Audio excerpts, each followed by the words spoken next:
Education Cannot Wait helps these vulnerable kids around the world who just want to learn, because there is no peace, no relief, no moving forward without the life-saving power of education. So, Education Cannot Wait has a goal of raising $1.8 billion by 2021, and we could use everybody's help, including world leaders and businesses. Your actions are a contribution to the human family.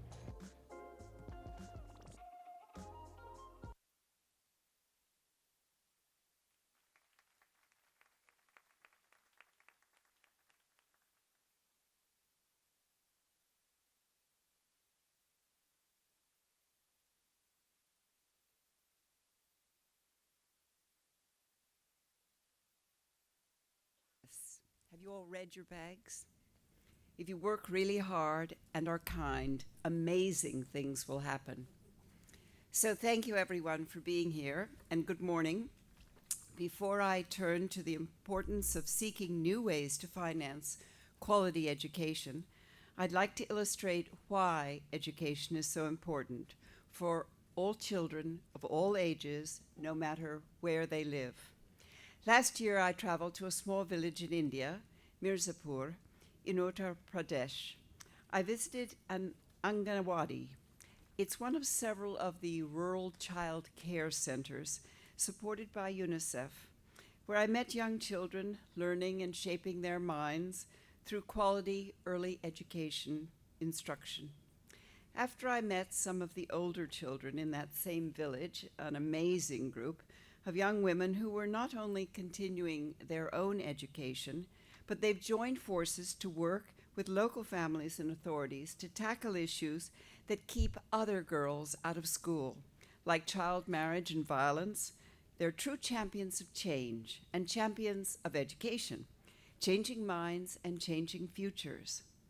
That visit reminded me of the key role that education can play, even in the smallest communities, for children throughout their childhoods, from the earliest days through adolescence and into adulthood, benefiting families as well as the entire community. But for millions of children, as you've just heard, education can be a distant dream, what amounts to a global learning crisis. While more children are enrolled in school than ever before, millions are not learning the basics. By 2030, hundreds of millions in low and middle income countries will leave school without the basic skills that they need in reading, writing, and mathematics. The people in this room can help us turn this around. Today is an important day to find solutions, particularly in how we finance this work. This is a critical component. We must make a special effort to reach those who are not getting the education that they need and deserve. Children living through conflict, refugee and migrant children, children with disabilities, and those living in remote rural communities, those living in overcrowded and underserved urban slums, and critically, girls who are too often out of school altogether. We're not just looking for commitments from donors gathered here today. We're looking for innovative new ideas to join up different sources of public and private funding to address this growing need. The International Finance Facility for Education, or IFFEd, or IFFEd, is an excellent example. It has the potential to ensure that funding provided to education needs around the world where and when it's needed. And when emergencies strike, the Education Cannot Wait Fund is working to address the urgent and complex needs of children facing some of the world's worst realities in conflicts and natural disasters. Children's education suffers first when schools are closed or destroyed and education is interrupted. Children should not have to pay the price. We must find ways to continue their education, either in temporary space or in conjunction with generous countries. ECW and IFFEd can help close this gap and ensure that emergencies or where a child is born does not automatically mean that a child's education journey has ended. Today is also an opportunity to talk about innovative solutions to improving both access to and quality of learning for children. For example, UNICEF is a key partner for Project Connect initiative to connect every school in the world to the internet.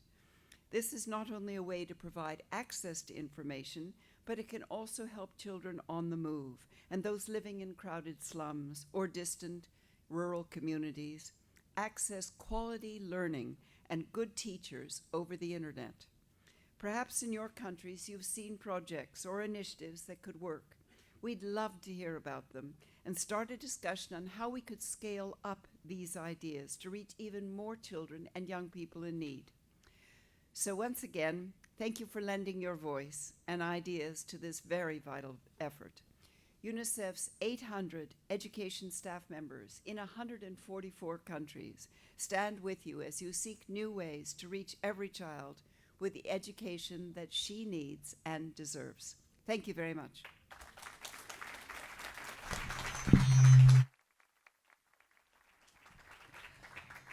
Please welcome to the stage the United Nations Special Envoy for Global Education and former Prime Minister of the United Kingdom, Right Honourable Gordon Brown. Let me first of all thank Henrietta. She has done more in a few months as head of UNICEF for girls' education with a wonderful team than, I've got to be honest, any man has done in decades of trying. So thank you, Henrietta. And let me also introduce to you for the first time as a global ambassador for Education Cannot Wait, the world's Teacher of the Year, Peter Tabici, who's with us today. Congratulations.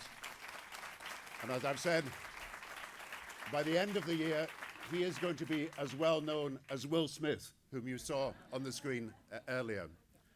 You know, on Friday, thousands of children walked out of school to make a protest that I applaud and we all applaud against what has been happening to our environment. Today, we have to protest on behalf of the millions of children for whom there was no school to walk out of. 260 million children who don't go to school today, 400 million children whose education will finish at 11 or 12, 800 million children, half the developing world's children, who will leave education without any qualification whatsoever unless we act to change this.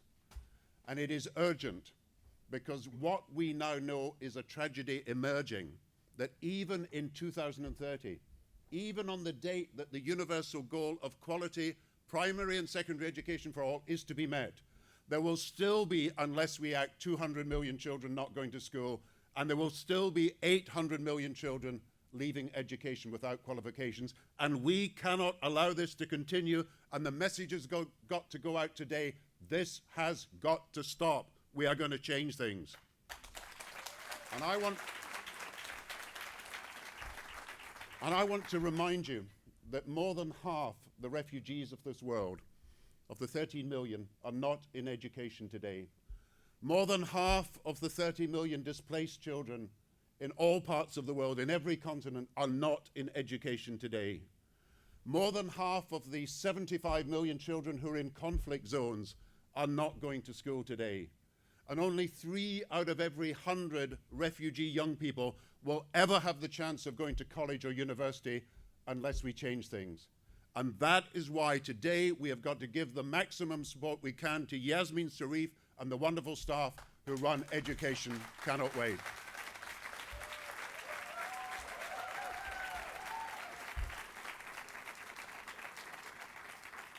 And everybody has a personal story to tell. Last year, I told you of the Moria refugee camp in Greece, where for young children, the conditions were so intolerable that teenagers of 11, 12, and 13, and this is unfortunately recorded as fact, were attempting suicide. And over the course of the last year, I've heard stories that show that this is not unique around the world. Children in different parts of the world, teenagers 13, 14, and 15, who are so devoid of opportunity, so devoid of hope, so desolate, so devastated about their own future prospects, that at the age when they should be looking ahead, optimistic, waking up, dreaming of the future, they are so desperate that they're driven either to attempt suicide or take suicide. So we're not just talking about places at school, we're talking about the future of lives. It's said that you can survive for 40 days without food. You can survive for 8 days without water. You can survive for 8 minutes without air, but you cannot survive for a minute without having hope.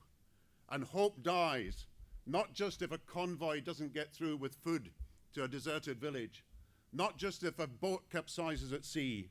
Hope dies if young people cannot grow up and are able to plan and prepare for the future because we have made no provision for school places for them to be able to enjoy.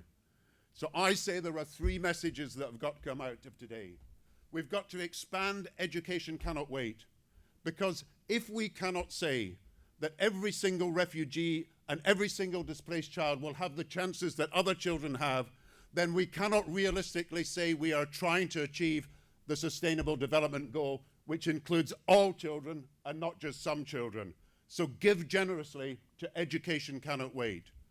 Secondly, build the International Finance Facility for Education alongside GPE, alongside UNICEF, alongside the great work that all these organizations and UNESCO are doing. But with IFFEd, we can achieve 5 times as much with the resources we have because of the way we do it as a bank for education than we can in any other way. And that is the one chance we now have of getting the money necessary to deliver the Sustainable Development Goal by 2030.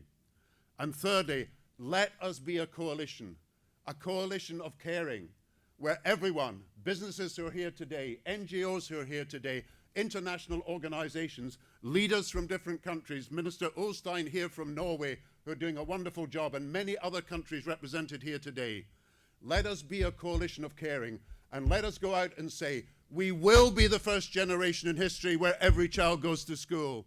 Instead of developing only some of the talents of some of the children, we will develop all of the talents of all of the children.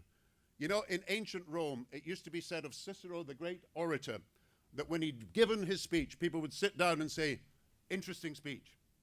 But in ancient Greece, when Thucydides spoke, people would say, not interesting speech. They would say, let's march. Let's march like the school children for universal education, every child, no one left out, no one losing out, and let's do it by 2030. Thank you.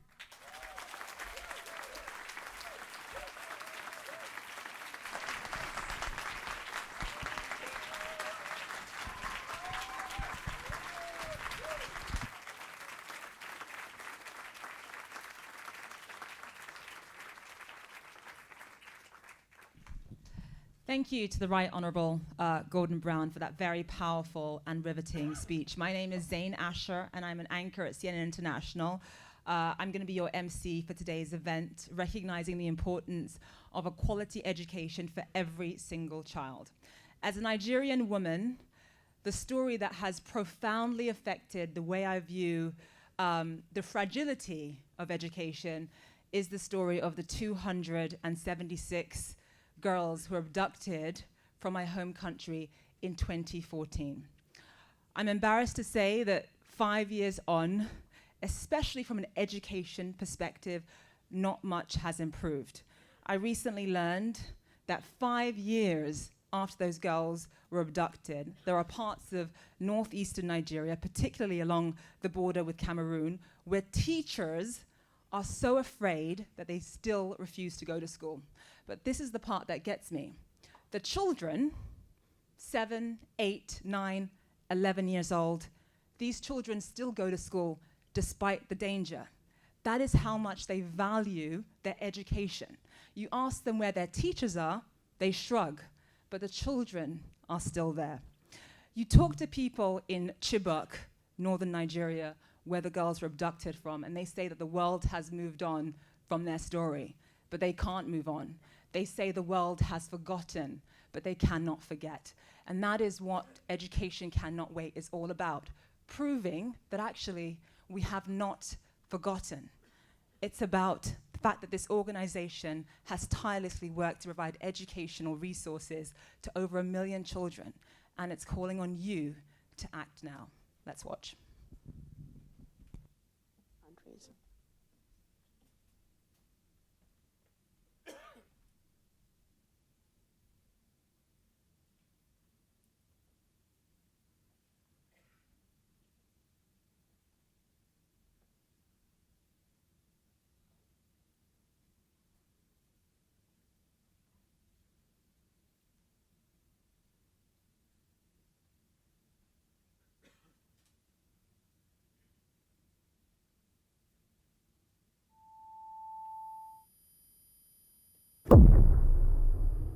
When the fire fell from the sky, we hid beneath our desk. We hid for hours, waiting until it was safe. We kept on hiding beneath blankets, stars, and our parents' home until we got here. When they came into our home, I fell to the floor and hurt my elbows.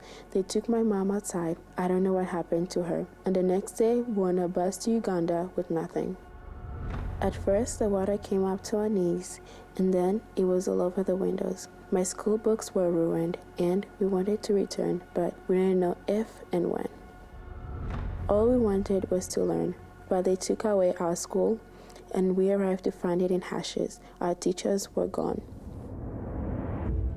When a conflict or natural disaster hit, education is the first service impacted. Children not in school encounter more violence and are placed in danger of child trafficking, labor, marriage, and recruitment by armed groups.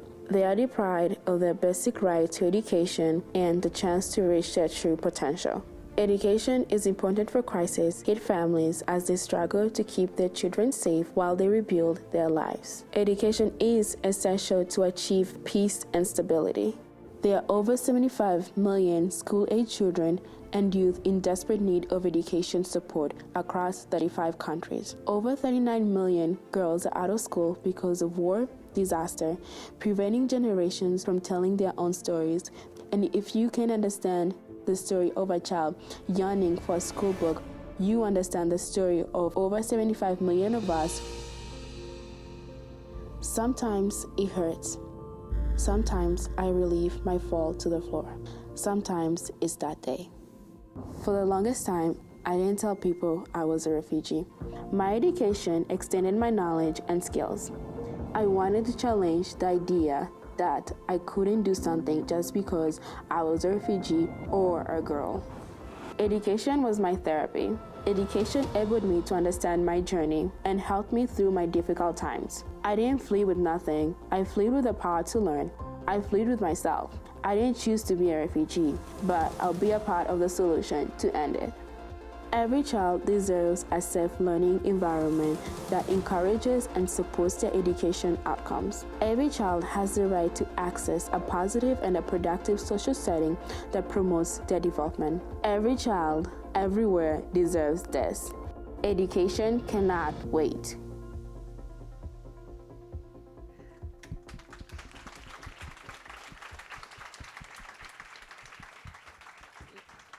And now the brave woman you saw in that video, Esther Ngemba.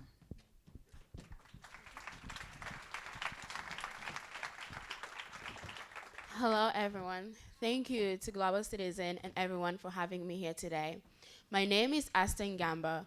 I was born in the Democratic Republic of Congo, but due to war, my family and I were forced to flee and move to Uganda, and we became refugees.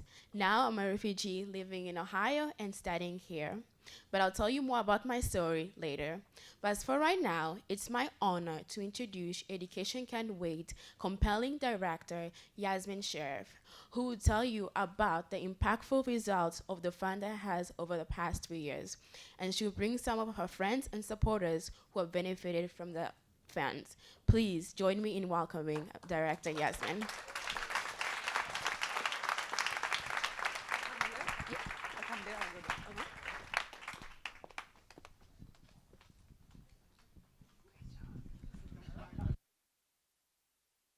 Everyone. First of all, thank you for being here. It means a lot, and it means a lot to the 75 million children, because we know that you are here for action. I would also like to start by thanking the Executive Director of UNICEF, Henrietta Fore, for her enormous support and generosity in hosting Education Cannot Wait. We couldn't be in a better place. And I would like to thank the visionary that created Education Cannot Wait and led this movement, the UN Special Envoy, Gordon Brown, who made all of this happen. And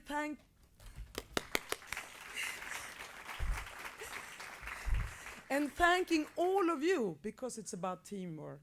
And everyone has contributed in one or another way. Education Cannot Wait is not an organization.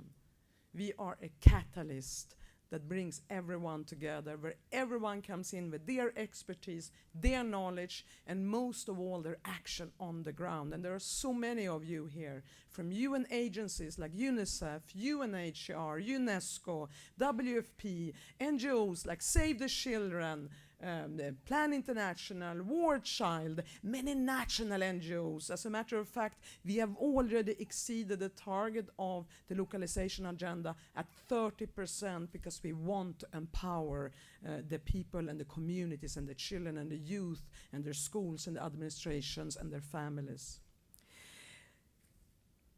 First of all, you see, when you have to speak about suffering, because this is about suffering that we are trying to turn into hope, it's always a little bit of a balance. How much do you celebrate, and how much do you bring hope? It's a balance between hope and celebration. So first, when I saw those balloons, I was like, this is a little bit too much of celebration, because we still have all those millions out there. And I said, no, let's turn it into hope. That first balloon encompasses all the potentials, all the resilience that is in each and every one of the 75 million children and youth in armed conflict, natural disasters, and forced displacement today. And this balloon is, once they achieve their right to a quality education, it will soar and go beyond the sky's limits. So it's okay, because that is the hope.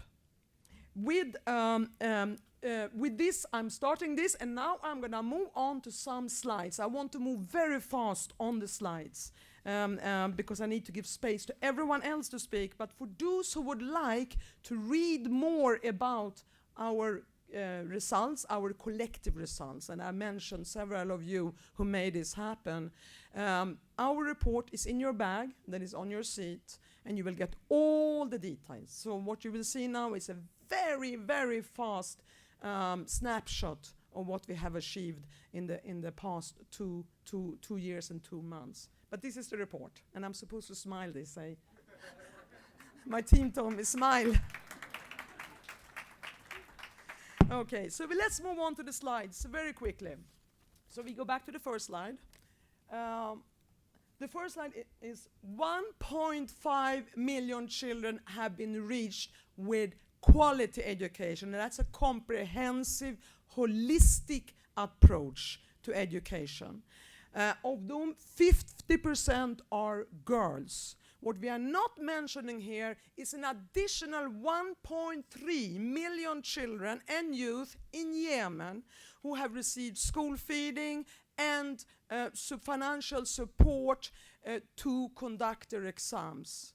We don't consider that quality education, because these are small parts of what we can do in a situation like Yemen, where access and an active armed conflict makes it extremely difficult. But the 1.5 represent those that have received the elements of what we define as a quality education, and 50% girls. And we are taking affirmative action. We want to see 60% girls and 40% boys. We are not forgetting the boys. I'm a mother of both a son and a daughter, and they're equally important. But girls are the ones that are left furthest behind amongst all those left furthest behind, and we got to bring them to the forefront, and we are taking affirmative action.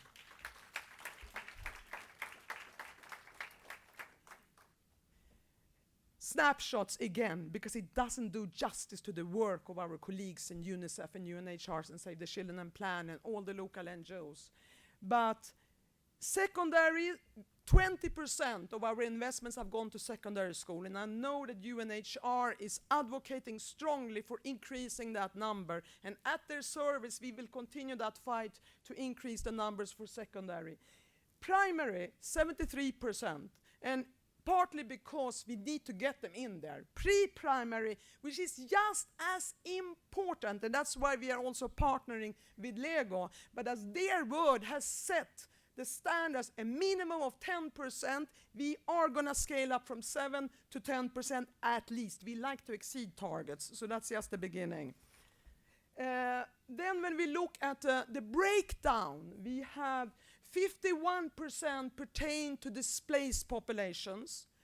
The majority, 33%, are the refugees who have crossed an international boundary, and 18% internally displaced. And of course, we need to make the point that there is a huge number, over 40 million of internally displaced who are still in the countries of conflict or natural disasters, and we intend to increase the numbers both for refugees and internally displaced, and stand fully behind the Global Refugee Forum that is coming up in December.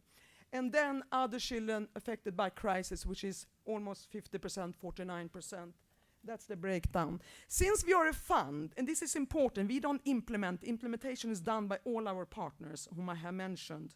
But we are a fund, it means that resource mobilization is our target. That's our race, getting the resources so that we can support our colleagues on the ground and our host governments leading these efforts, providing their vision, who are trying to support their people and their citizens.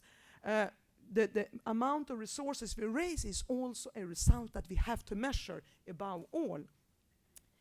Up to now, $454 million have been provided to our trust fund. And that is just over 2 years, or 2.5 years. There were some as we started the trust fund, and then over the years we have tripled that amount, or a bit more than that.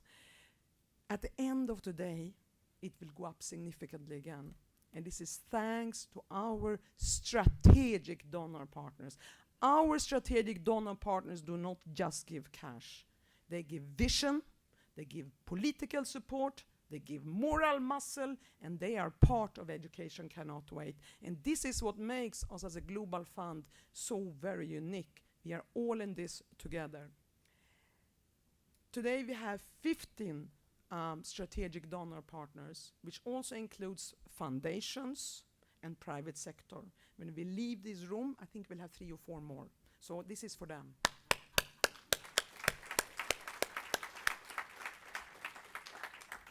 Now, this map gives you again a snapshot of where we are. We have 2 ways of operating when we focus on the countries affected and the children affected and the youth. One is the first emergency response, which is such a pioneering invention, learning from our humanitarian colleagues, where we can move with very little bureaucracy, but a huge dose of accountability in speed, with a speed that is unprecedented, so that when there is a cyclone in Mozambique, we can move fast to quickly restore education facilities and support. Or when there is an onset of a disaster or an escalation of a conflict. That's our first response window. And we today have 32 countries that are benefiting from that. 32 countries in just over 2 years. Then, and this is what I know many here, and the whole UN system and the UN reform and the World Bank and the European Union and the European Commission, everyone wants to see is how do we bridge the humanitarian development. And we have, this is what it looks like, and I'm not going to stay for that, but in the old days the humanitarians ran their own show there, thinking that when the conflict is over, then the development actors will take over. In the word of Education Cannot Wait, the humanitarian development actors are brought together using existing coordination mechanisms that have been approved and endorsed by the UN General Assembly, which is facilitated by OCHA in non-refugee situations and by UNHCR in refugee situations, coordinating, bringing everyone together, humanitarian and development so that we do joint assessment, joint implementation, and joint measuring of results. And this is what makes it so very unique, and also refers back to the grand bargain. We'll go to the next slide. And I think you can see here again the breakdown of the great generosity that our strategic partners have proven to us. I will conclude here, and we, of course, to appeal, because eventually we need to reach $1.8 billion by 2020 and to cater to 9 million children and youth. And that once that is over, we have another 60 millions to move on in crisis and post-conflict crisis. But let me conclude. I spoke about the delivery, the efficiency, and the sustainability. This is one of the reasons that Education Cannot Wait has been able to move so very fast. We focus on the point of delivery, we increase the localization, and we work with our partners on the ground. Efficiency, we are very small and lean. We are a fly on the wall and a catalyst. We are not a heavy bureaucracy. The bigger we get, the more costly it will become. We do not. We want to go down history as the smallest and the leadest facilitator to make a difference on the ground in the history of any humanitarian development aid in country. And finally, sustainability. Working through the coordination mechanism for crisis, we link up with the coordination mechanism for development, working with the local education groups, working with GP strategic sector plans, linking to IFFEd when IFFEd gets operational, to make sure that we all in our complementarity cater to the millions of children that Mr. Gordon Brown have mentioned, of whom 75 million are in crisis. Now I will conclude, but I can only conclude because I need to go back and let my heart be with those children. We have seen what young people can do in climate change, and I'm Swedish, so I'm very proud of Greta. Now, yes, this is for Greta. Just imagine what 75 million children and youth who suffer in armed conflict, in natural disasters, in forced displacement. Imagine what they could do if they had access to a quality education. How they could change the world. They are the ones that know suffering in their bones, in their skeleton, in their hearts, in their soul. They lived it. Through their experience, they can shake all of us up to our roots and turn around the destiny and the course of this world. Imagine if they had the quality education. Socrates, I like to go back to the ancient philosophers myself. Socrates once said, education is the kindling of a flame and not the filling of a vessel. In each and every one of the 75 million children and youth there is a flame that is impatiently waiting to be kindled and be ignited. Their forbearance in the darkest spots and places on the earth testify to the fortitude of the human spirit. These are powerful young people. And I am convinced, like all of us here and all our colleagues in the agencies and our host governments and communities out there, we are convinced that if we were able to deliver on their right to a quality education, and once that flame is kindled, their flame will blaze a trail and light the world and enlighten the rest of humanity. This is the potential, and we want to be part of delivering that one. Thank you very much.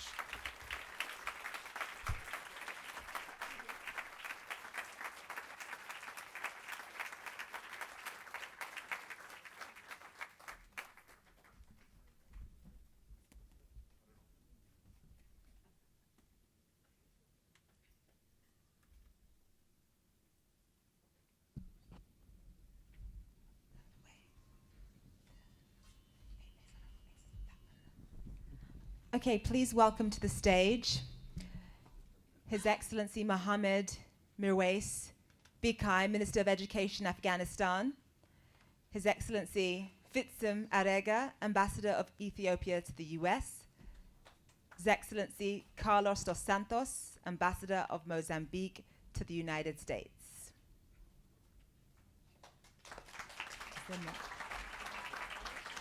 Also, Alice Albright, CEO of Global Partnership for Education. Stefania Giannini, Assistant Director General for Education at UNESCO. And Mahbub Malim, Executive Secretary of the Intergovernmental Authority on Development.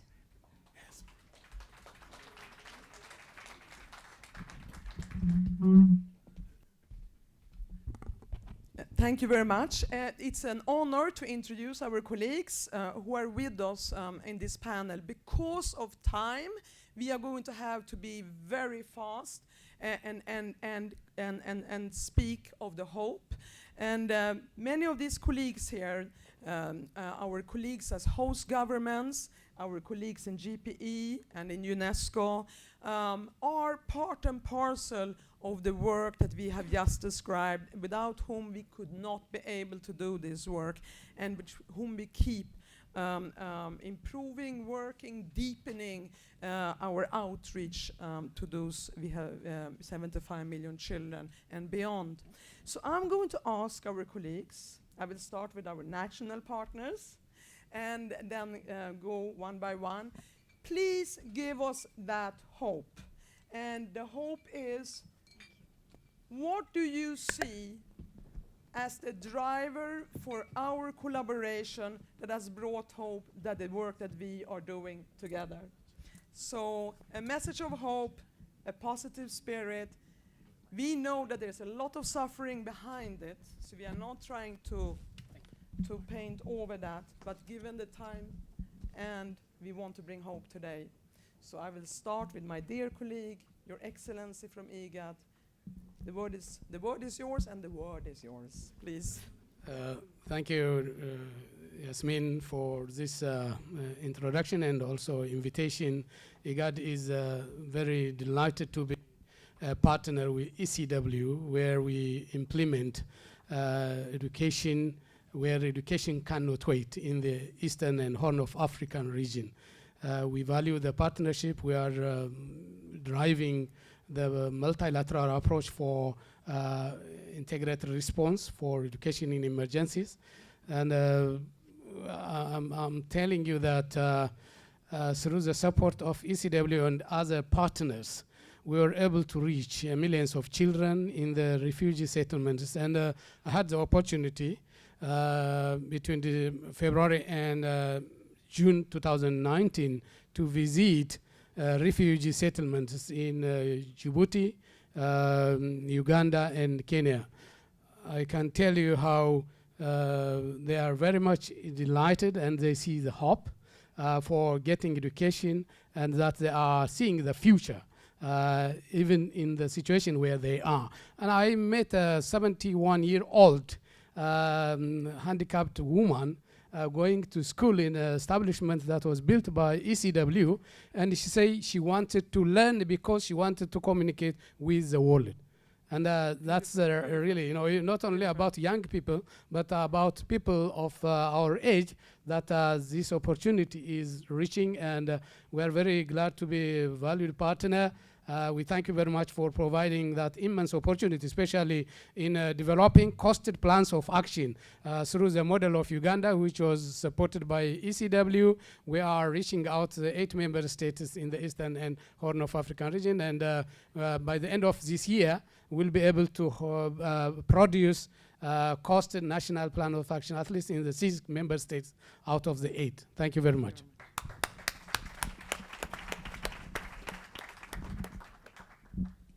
Your Excellency, Ms. Balkhib, over to you. Thank you. Thank you very much. First of all, I thank individually each one of you who have come here for actionable passion that you have for the deprived children across the globe. I'm sure that each one of you has the same pain that we are feeling in our society because of the lack of infrastructure for education. When Mr. Brown was speaking about the provision of children from education, I was thinking that a parent is speaking from a deprived, remote areas in Afghanistan where 800 years back presented Rumi to the global humanity. And when I am speaking always with Sharif, when she is talking about Rumi philosophy, the message that he has given to the society that if the part of body is hurt, it pains all.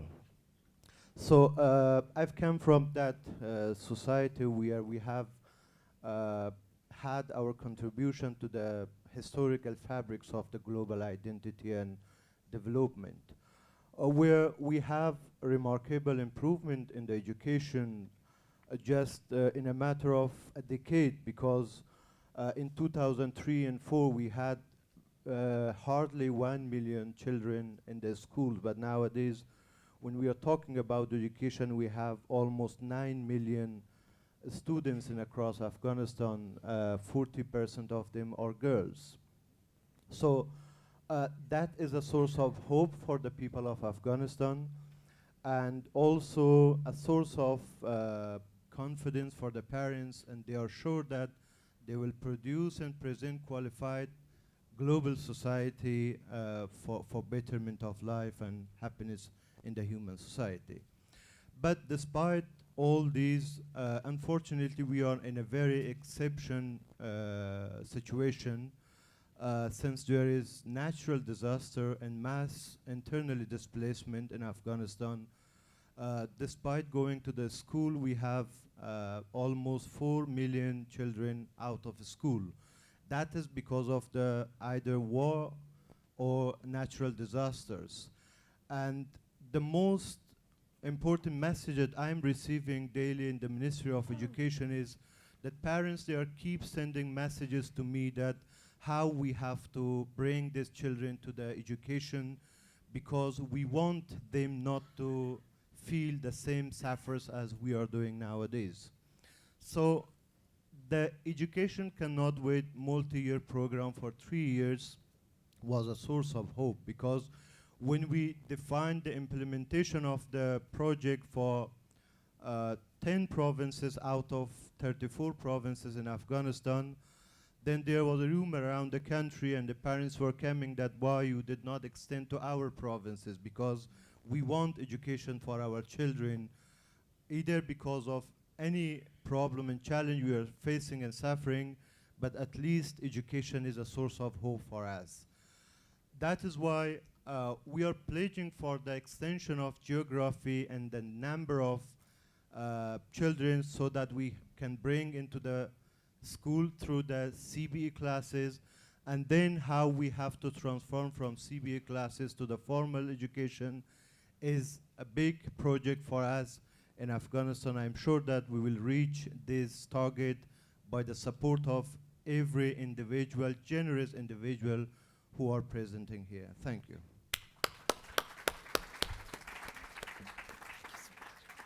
So before we continue, just to remind everyone, we are very short of time, and the issues, the challenges that are being faced cannot be resolved or discussed or shared in a 2 minutes intervention on stage. So I really encourage all of you to meet with our colleagues, set up appointments afterwards, and spend more substantive quality time together to better understand the challenges they're facing on the ground.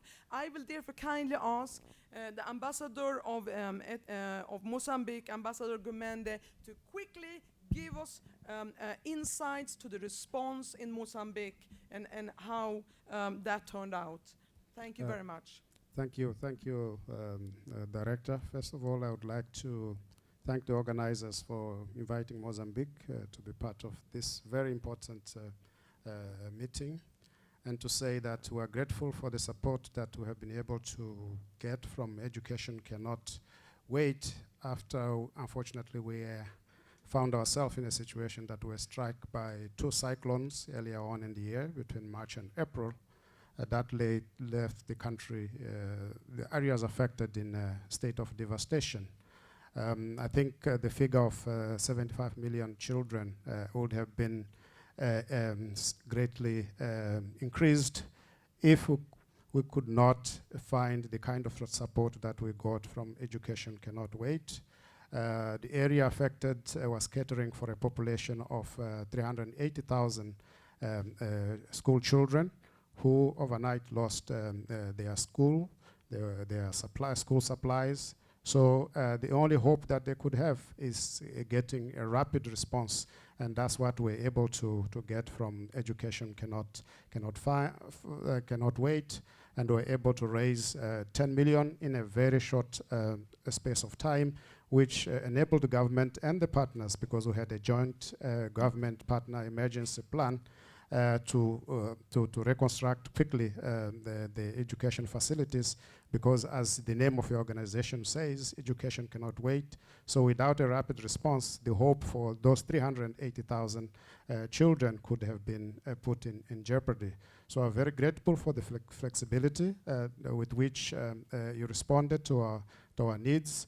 And we know that we can continue to count on you, both in terms of helping us to assist the affected population, but also in introducing important aspects of the education, including psychosocial assistance, the awareness to disaster risk reduction, and also the need for us to rebuild in a way that is resilient, because we know that climate change is here with us. So if we are to live up to the promise that we have made to ourselves of leaving no one behind in the Agenda 2030, I think it starts with education, and the energy and the atmosphere that I'm feeling around this room is a great source of hope for the Mozambican school children. Thank you. Thank you.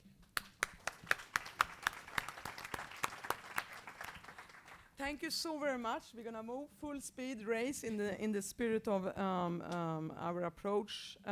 So next one, the Ambassador Arega of Ethiopia. A few snapshots. There's a lot of refugees and internal displaced in Ethiopia. UNHR, UNICEF, Save the Children, Plan. Others are on the ground doing the actual work. A few words on how you see that. First of all, thank you so much for all the support. Education Cannot Wait and all partners to help us. We have more than 1 million registered refugees, which is one of the biggest refugees population in Africa, and double to that internally displaced people due to conflict and environmental challenges. Education Cannot Wait has been supporting in the host communities as there were tensions, as well as in the refugee areas for helping children to access for education. I think Education Cannot Wait needs all your support, because they are helping people who otherwise wouldn't have got any chance or voice. So the government of Ethiopia is continuing to welcome refugees as they are escaping for their life, but cannot alone address the challenges they are facing. So many development partners have been supporting other needs, but education becomes a far dream for these people. Internally displaced people have been getting resettlement plans, but before, during and after resettlement, still there are challenges when it comes to addressing educational needs. Please say Education Cannot Wait instead of ECW, as it also passes a very powerful message every time we hear it. We appeal for your partnership, for more support. Thank you so much. Thank you so much. Thank you. Now our two partners, we'll start with you, Alice. And you're fast, quick, rush, and then over to no, don't take it that way. And then over to Stefania. And please, the floor is yours. Please, Alice. Thank you, Yasmin. GPE is very proud to be here and very proud to have been instrumental in helping ECW get off the ground. It's clear that the humanitarian needs around education have been neglected for far too long, and that ECW, Education Cannot Wait, has played a key role in beginning to reverse that. So warm congratulations from everyone at GPE to you and your team for all that you've accomplished. Where I sit, I often get asked the question, what is the difference between ECW and GPE? And having just gotten back from Bangladesh about a week ago, we need no better example of Bangladesh and the issues there to answer that question. And very simply, because I know we're short on time, ECW is doing a fantastic job at quickly mobilizing resources to help all the Rohingya refugee children get back into a form of school. So to be warmly congratulated on that in terms of the resource mobilization and quick action. At the same time, when you talk to the authorities there, both in the camps as well as in the surrounding communities, as well as in Dhaka and the capital, there are clear long-term issues that are already emerging around how do you integrate the refugees into, what is their future? How do you integrate? How do you think about resourcing? How do you think about curriculum? How do you think about teacher issues? These are the issues that GPE already is working on there alongside of ECW, our partners. So bottom line, it is clear to me that we need both. We are already working alongside of ECW, both in Chad and Uganda as examples. I'm sure there will be many. The world needs to figure out how to resource both the short term and the medium term and the long term if we are going to be successful at reaching, Gordon, your dream, all of our dream of getting a quality education to every child, whether or not they live in a refugee camp, whether or not they're internally displaced, whether or not they are suffering due to a natural disaster, or whether or not their country simply doesn't have the capability to provide education over the short, medium, and long term. So we're in it with you. We offer you huge congratulations, and let us know how we can help. Thank you very much. Thank you. And I think this is an ample opportunity, Alice, and we discussed that, you and I, before. Bangladesh is a very, very unique situation. Because often governments are very willing to integrate the refugees, and if they are not, they're willing to consider it. Bangladesh is a difficult situation, so what ACW, GPE, and others in the education community would like to see, and where political support is needed, is how can we integrate the Rohingya children into the public school system, because that is how we all operate sustainability and long term. And we love working with you. Maybe we should make a trip to Dhaka together and try to persuade them. Yes. Thank you very much, Alice. Okay. Now, Stefania, you're the last. Hi, thank you so much, Yasmin. And thanks for your leadership and the great job you're doing together with Gordon. I keep the first question you put, which is our hope. We are here working hard, working together to give the right to education to children. We were in different contexts of conflicts or post-conflict. We have a hope which is, in my view, to be really part of the last generation which can accept to leave behind hundreds, millions of children, and this part of more vulnerable population and children is a big issue still for us. But in my view, there is no hope without aspiration and ambition. And I would like to share with you three thoughts. One, it's about the past. One, it's about the present. And the third one, maybe is more important in my view, is about the future. About the past, I think amazing things already happen. No, as you wrote in yes, already happened. 1.5 million children already reached in a couple of years. It's a big result. And I think that grounded on this result, we have to concentrate and to focus in the present on the initiative we are running together. Sorry, it doesn't work so well. Thank you so much. Yes, no. That is, yeah, okay. And I want to mention two projects. I care so much. The first one, technologies. It doesn't. Maybe I can try to speak louder. The first one. UNESCO is about human rights, and speak very loud. Thank you so much. So, I mean, 3 projects I would like to mention. The first one is in Cameroon, when we, thanks to ECW support in the northwest and the southwest of the country, we develop teach learning materials and giving children and teachers also the psychosocial social support that Your Excellency mentioned before. The second one is in Uganda, where teachers training in the refugees camp is something that can really make a difference. The third one is about EMIS, which is the Education Management Information Systems. The countries need more and more, and that we are producing, elaborating together, and thanks for the support also about that. But the third thought I would like to share with you is about the future. And about the future, I should say, if you really want to be the last generation which can accept that education is not a basic human right guaranteed for all children, we must think differently. We must be able to be game changers, and we must have a clear aspiration. And our aspiration as UNESCO is really to be able to develop both in terms of global advocacy initiatives. This is something that we already started. Yesterday we launched the Global Education Forum, and this is another initiative we can support and put under the spotlight the situation of children in conflict and the need to give to them education as a fundamental human right. And the second point is about being able to consult and to assist government at national level, both in terms of advocacy in their political context, and to make education a real priority in the political agenda. And the third one, it's not the last in my view, is being able also, thanks to innovative initiatives, to attract funding as we need.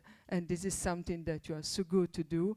And so I think that looking at the past, focusing on the present, and really looking forward to work together in terms of partnership with ambition, passion, and competence for the future, maybe we can really transform our hope and our dreams in a real world. And I hope that the next UNGA week can have a global movement who can be able to talk to leaders of the world with the same loud voice, with the same passion, with the same determination about the need of giving education as a basic human right to all children in the world. Yeah, we care about the planet, but we care also about human beings, and children are our future. Lovely, thank you.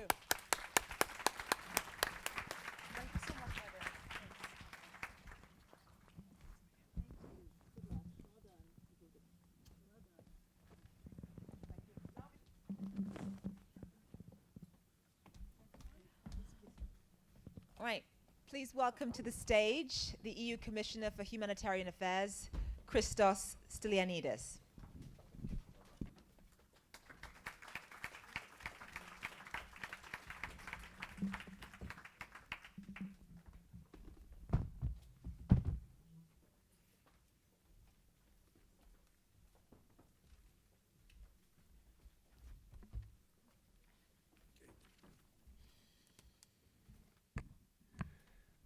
Good morning, everybody.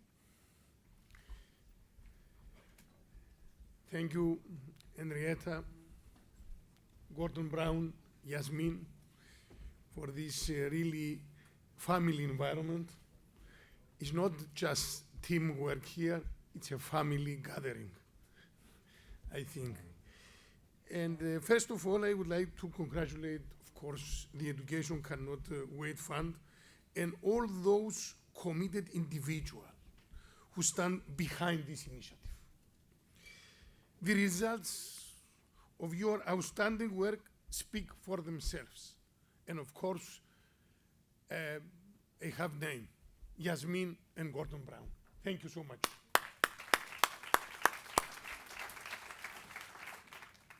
In only 3 years since the World Humanitarian Summit, 1.4 million children in 27 conflict countries are back to school and able to pursue their education and their dreams. We saw this excellent presentation by Yasmin and all these figures. I think it's really big achievement. I know well this field 5 years ago when I started as European Commissioner. The current situation is completely different than 5 years ago. Thank you again for this. And of course, thank you so much for your passion, for your energy, for your devotion, for your dedication. The European Union has been a keen supporter since the beginning of this initiative. And let me assure you that our cooperation will continue and grow even stronger in the future. And of course, we fully support education cannot wait as the bridge between immediate and longer-term initiatives and funding in education. I think it's the first time to see the so-called nexus between humanitarian and development aid so really fulfilled. Until now, it was empty word, frankly speaking, and we have to admit this. Dear friends, we cannot tolerate more war on children. We cannot afford more lost generations. For me, this has become a passion. My colleagues, they insist that it is a positive obsession. Why not? We need some positive obsessions in our life. In 2019, I raised the European humanitarian funding for education emergencies at 10%, and this is a global record funding for education in emergencies.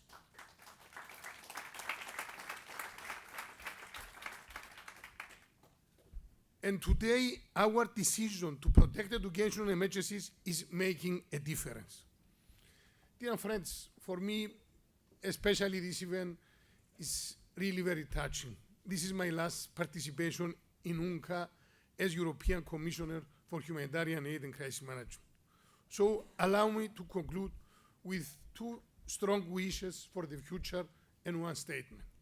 First, it's our moral duty to give millions of children hope, as Gordon already insists on this, to offer them what every child deserves. And this is very important through our initiative in all aspects of education in emergencies.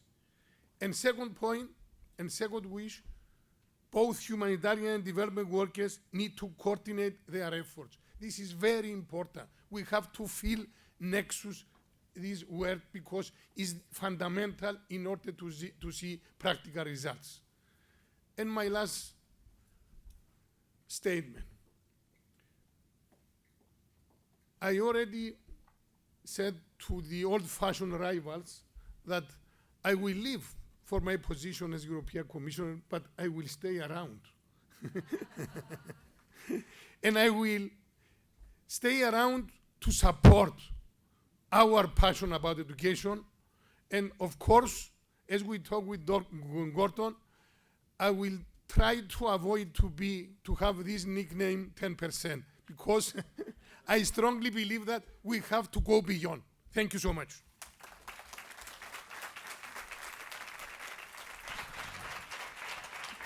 Please welcome to the stage rapper and global citizen ambassador French Montana and Dag Inge Ulstein, Minister of International Development of Norway.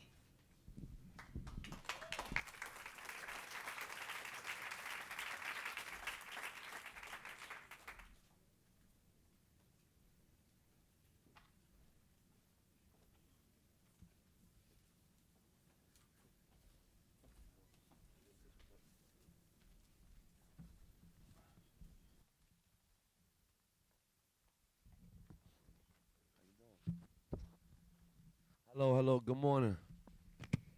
Good morning. How are you doing? Good, very good. Who's going to start this conversation? Is it you or me? No, definitely you, good. Oh, it's good. There's been a lot of pathos and power now, so it's Definitely. interesting. What's next? It's a beautiful morning. You got a lot of people here for a great cause. So, you know, that's very beautiful. But, you know, since you the OG, you the older, you know, you experience a lot way more than me. I would definitely give you the floor first. That's great. I think the topic is too much important that we should discuss on that. So I just had to say I just came back from Sahel together with Education Cannot Wait, together with the director Jasmine Sharif. It's 10 days ago now. A region where you see extreme poverty, you see climate changes hitting at most, you see natural disasters. Right now there's a flood that just driven a couple of 100,000 people more out into internal displacement. You see over 900 schools are shut down. You see increasing extremism and terrorism. And in the midst of that, together with Education Cannot Wait, and together with the education cluster, I had to say there was so much hope. There was so much hope. We were sitting in a group in a small tent with girls that were about 8 to 12 years old, I guess, and they told their stories. They woke up in the middle of the night hearing shooting and fire all over. The school was burned, their livelihoods, their farms and everything was just burned down, and they were now internal displaced and came to Mopti, this place where we were. And together with Education Can Wait, together with all the partners, with UNICEF, with World Food Programme, with Save the Children, they got hope, they got new possibilities, and I'm so happy in the midst of a total devastating situation. It was made such a strong impression on all of us. So I think that Education Cannot Wait is kind of connecting in a way that no one else can do, I think. And we saw that in Sahel. That's one of the regions that are most affected these days. So what do you think about this? First of all,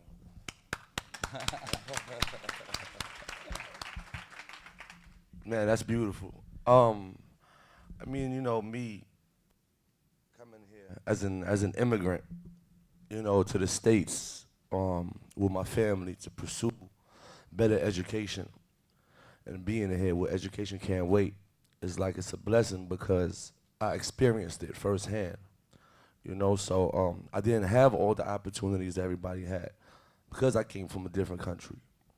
So when I went back to Uganda and we opened up, let's say, like, for example, the hospital for 56 villages, even further as far as healthcare, I feel like it's just as important as education, is a right. It shouldn't be a privilege, you know. And I feel like kids that have that knowledge, they go further in life. It's a proven fact.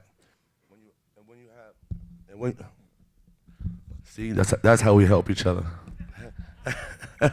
And with all these powerful people here, I feel like when everybody come together, you know, beautiful things happen and we reach a lot more people. In Morocco, we went there too and we helped a lot of kids in Morocco, you know, because they have, you know, there's places that they don't even have schools in, you know, and I feel like it's unfair. Like I said before, it should be a right, not a privilege. So it's a beautiful thing for me to be right here, sitting next to you especially, you know, and in front of all these beautiful people, you know, to make a change.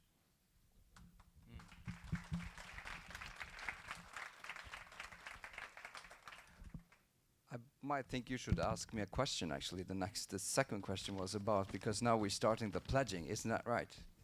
Yes. That's right. And I think that's because when we met a couple of the girls that are inside the number of 1.5 million children that are reached, and we were talking about harmful practices. Some of the girls have run off from child marriages, and I will never forget the minutes and hours inside this refugee camp, meeting these young girls. So to come here, and many times when politicians are meeting, we are greeting each other about all the things we've done. Yeah. And there's tremendous work already been done. But as long as there are 75 million kids still without school, There are so many million, hundreds of thousands of girls like the one I mentioned that are still in a situation where there's no hope. We need to do more. So I will really I'm so glad that I can say that from Norway's side, we will not only continue our efforts, we will strengthen and increase our support both in compassion and in words, but also when it comes to the finances. And I'm so eager to see what other countries will attend on that. And there are some countries that are leading up. But I'm so happy we will increase and more than double our efforts with 500 Norwegian million krona. Yeah. That's about $55 million if you were to think about it. Yeah. So that's, yeah. So, and I'm looking forward to hear from other countries also. We need more people like you. Thank you. I mean, so that right there answered the first question I was going to ask you. Now the second. So what is the Norwegian government plans to show leadership and provide education opportunities in times of crisis? And that's the answer. We will be here. And hopefully a lot of other countries also will join us in that. Definitely. Thank you, man.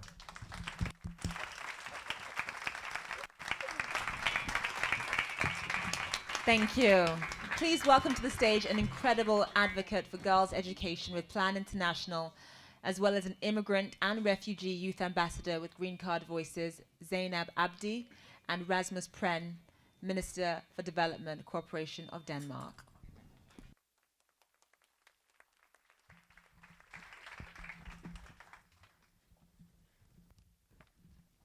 My name is Zainab Abdi. I'm a refugee from Yemen. My life in Yemen was wonderful, but in 2011, the revolution began and war and violence spread in my country. I remember in my class, one day I overheard two teachers talking about the bomb threat in our school. The police were able to deactivate the bomb threat, but I will never forget the day and how I felt that time, sitting in my classroom and wondering if my life was about to end. Many children began staying at home, out of fear. A small number of students and me continuing our education, and it wasn't easy at that time. In the middle of conflict, it's hard to continue the education. There was no electricity in my country at that time, and it was hard to do homework in the middle of the night, so we had to use the moonlight. Today there are about 130 girls who are out of the school. Many of them are in areas of conflict. No girl should fear for her life while going to school. I'm now the first refugee being the student body president in my university at St. Catherine University in Minneapolis, Minnesota, in St. Paul, Minnesota.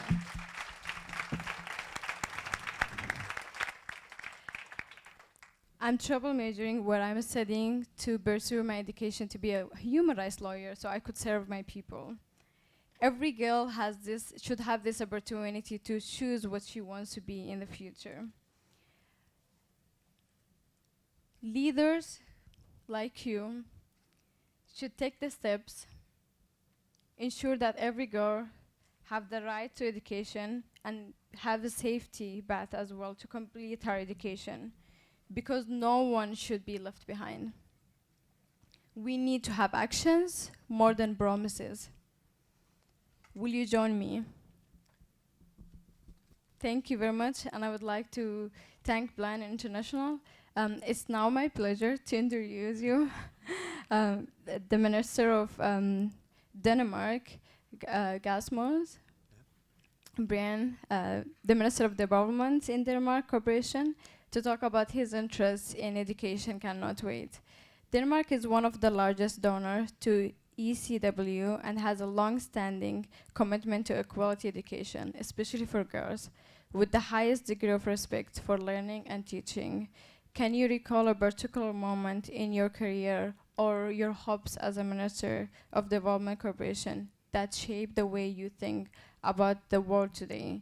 And the second question, and the opportunity for the education to bring for girls, And also, what's the Danish government's plan to show leadership in providing education opportunity in times in crisis, like my country and other countries?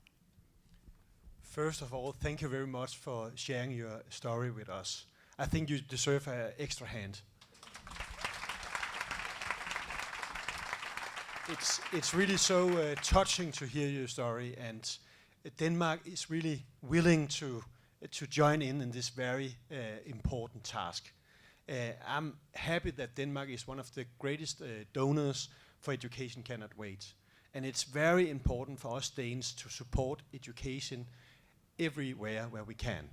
And there's no doubt that especially in areas with humanitarian crisis, there's such a big need. And therefore it's very important for me as Minister for Development Cooperation to support as much as we can.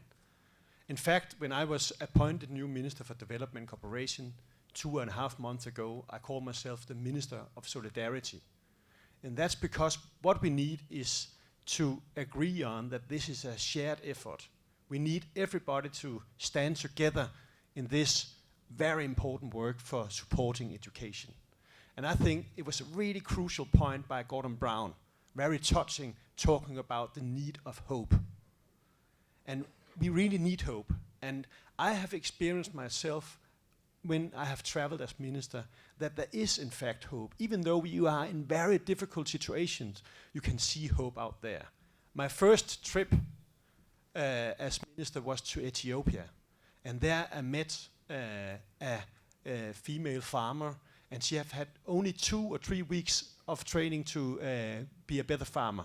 But she said, if I can learn so much in only 2 or 3 weeks, imagine how much my kids can learn if they have a full education. And I went to Lebanon and to Jordan just 2 weeks ago. And there I was in the middle of a refugee camp. And it was very depressing. But then I saw the kids on their way to school. They had on their backpacks with UNICEF on, and they were smiling because they had the hope. And therefore, I'm so proud as Danish Minister of Solidarity and Development to support Education Cannot Wait. It's very important for us to work for that. And if you ask me about the pledging, I will give you the numbers. Please let us know.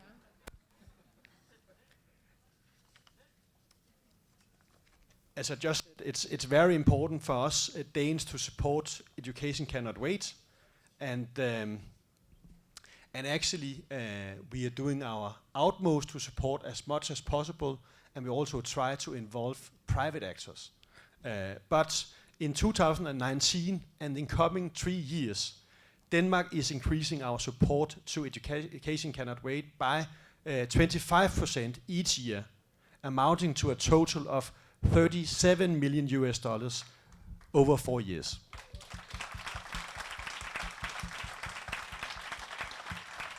We commit the total contribution already this year, ensuring that the support is available for immediate assistance to children in need. And I'm also happy to say that we do our best from the Danish state to gain money, but we also need to activate private actors. And we are so happy to have cooperation together with the Lego Foundation. And they will pledge their support later today. But we are very keen to motivate as many as possible also to contribute, because this cause of hope, this cause of solidarity is so important, because, as we say, education cannot wait.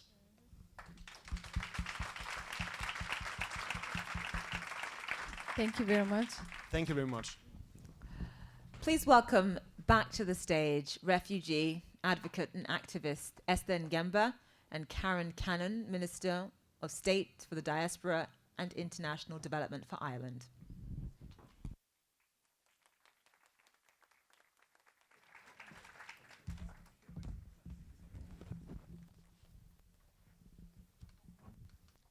Hello. I know it's part of Ireland's White Plan development goal to ensure priority for girls to go in education. Why is this so important? Why is this agenda so important to you personally? Thank you, Esther, and congrats on the great work you're doing in advocating for education worldwide.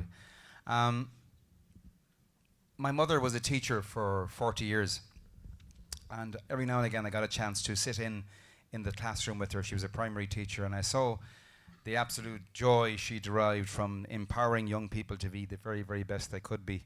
To me, teachers are the people that change the world. It's as simple as that. And by the way, congrats, Peter, on your extraordinary award, and I wish you every success and happiness in the work that you do. I've always championed the transformative power of education. I've lived through the last 50 years of the history of our country in Ireland, going from the Ireland of my father to the Ireland of my son. Ireland has been transformed completely because of education. Education is also at the heart of Ireland's development cooperation policy, again building on the legacy of centuries of Irish educators who took that flame to every corner of the world and made sure that they did all that they could do to empower young people over and over again. So it's not surprising that education features very strongly in our international development policy, A Better World. And we've specifically identified within that policy and prioritized girls in education because we feel that they are those that are left furthest behind, and they also need to take their place in terms of shaping their community and the world and the country around them. So I've also taken the chance to visit refugee camps, met with parents, spoke with parents in refugee camp settings, and always fascinating to see that when you ask them that one question about what can I do, what can my country do to assist you in what is a very, very challenging situation, education, I want my child to go to school, was always the default response. So that's why Ireland is anxious to step up and anxious to support the work of Education Cannot Wait. We know that 75 million school children out of school who are yearning. I was one of them. Education is one of the important key, and knowledge is a power. As so many of us are asking for our education because we know education cannot wait, we flee with nothing, but we flee with the power to learn. How will you respond and show them that Ireland's commitment to this issue? Ireland has a very good record of supporting education in emergencies. However, we believe we can and we must do better. And in Ireland's new international development policy, A Better World, we've specifically said that we're going to scale up our efforts and our support for education in emergencies. One of the 4 priorities in that policy is reducing humanitarian need, and we believe fundamentally that education is central to that response. And Christos spoke earlier on about family gatherings. And I was fortunate 2 years ago now at UNGA, in a room somewhere in the labyrinthine thing that is UNGA, to sit with Christos Stylianides, Malala Yousafzai, Yasmin, and indeed many others, to hear of the passion and the vision that Education Cannot Wait had to address this challenge of the educational deficit in the humanitarian and refugee setting. And I was really moved by the contributions that I heard that night, and consequently we've been working towards a response, a meaningful response, one that can contribute to that family of people who believe that this is fundamentally the right thing to do. And in that context, Ireland, the Irish government is very happy to announce a commitment of €6 million to Education Cannot Wait between now and 2021. Thank you so much. Thanks, Esther. Right, it is my honor to be part of the next donor segment. Please join me, Dr. Maria Flashbath, Parliamentary State Secretary for Germany.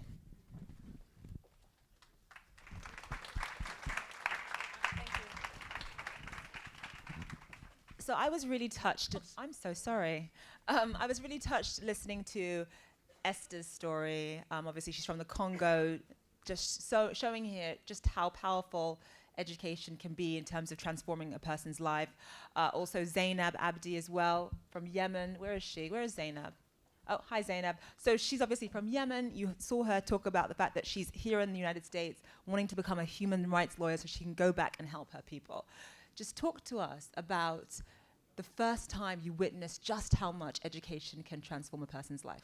It is so impressive, all the stories we hear here this morning, and how young people can take their lives in their own hands and manage just to go through a very, very difficult life and very, very difficult experience. Let me tell about my private situation. I'm a mother of 2 adult sons, and all we gave them, my husband and me, it was love and it was education, to make them strong, to give them the ability just to do what they want, wherever on this planet they want to be and want to live, and to make them able to give them the affordability just to live their lives as they wanted. And you know, as my both sons have the right to have a life on their own, to be self-confident, so every other child on this planet has the same right. And therefore, I just personally, I'm convinced that they have to help, that we have to do everything which is possible to give every child on this planet this chance. And you know, seeing all these children which had to leave their homes for a disaster, which had the experience to lose their mother, their father, relatives, who see their home and their village destroyed, to give them new hope and not to accept that there are lost generations. That is our task, and therefore I'm here in this moment, and therefore I'm so happy that education cannot wait. Yasmin does such a great job, and that we have a really, really good collaboration. Thank you very much for that. Thank you. And so what are some of the specific challenges for school-aged children in emergency settings and conflicts? The specific challenges are that they get the hope just to go to school, and that we look at them, at refugee children, and on the other hand, we look at those children who are living all the time in these villages. You know, we may not make any difference between the children living there with their families for a long time. Perhaps they are on their own in difficult situation, and the children who come from wherever they come because they are refugees. This is really a challenge we have to face, and I'm very, very happy that education cannot wait is so sensitive to deal with both a situation, and that we have the bridge from all the instruments of humanitarian help to structure building development. That is very, very important for us, for the German government. So how is the German government now going to show leadership when it comes to providing education to children who are suffering in these areas? I'm very, very happy that we will provide other 10 million euros for 2019 at least. Thank you, Dr. Maria. Thank you very much. All right, please welcome youth advocate and Syrian refugee Rasha Daya to the stage.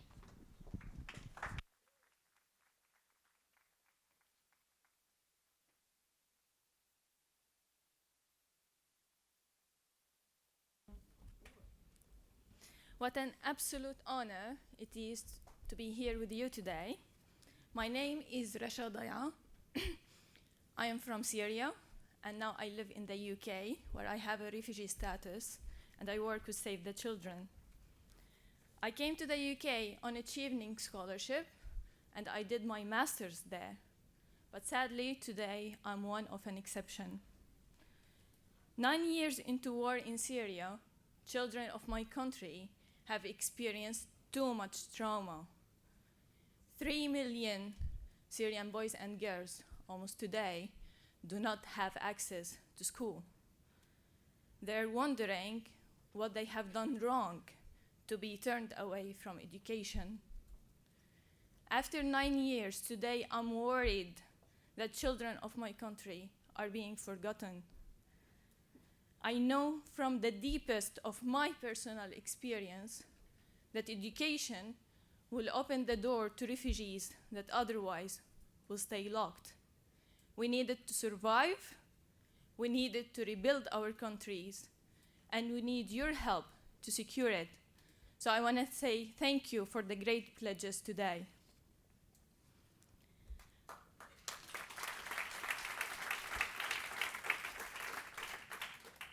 I am very excited to have the opportunity to introduce 3 great champions of Education Cannot Wait. Representing the United States, we have Ms. Bonnie Glick, the Deputy Administrator of the U.S. Agency for International Development, and also Ms. Carol O'Connell, the Acting Assistant Secretary of the Bureau of Population, Refugees, and Migration. And joining them, I welcome Mr. John Goodwin, the CEO of the Lego Foundation.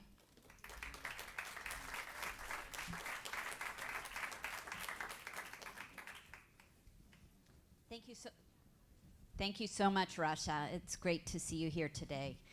All of us are here today because we all recognize 2 hard realities. First, we're under threat because as many as 75 million school-aged children in this world today are missing out on basic education.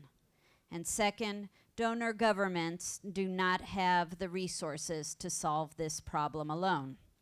We need not just the financial leveraging, but also the active involvement of the private sector, whose members, including the Lego Foundation, understand that whatever our particular role might be in the global economy, we are all, as members of a common humanity, sharing these goals and challenges as partners.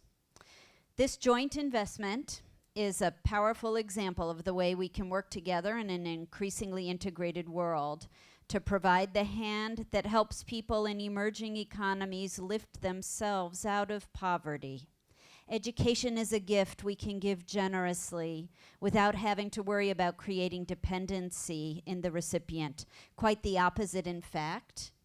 Every child's education at home and in school involves learning the skills to think and act independently. In other words, to pursue her own individual journey to self-reliance. So let me add my voice to the chorus of gratitude for the Lego Foundation's support for school readiness. The U.S. government will add to this an additional $12 million.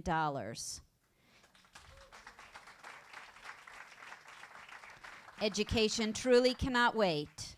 I hope this is only the first of many such collaborations and calls on governments, companies, foundations, and other philanthropies to mobilize the funding for education in crisis settings by 2021. Thank you.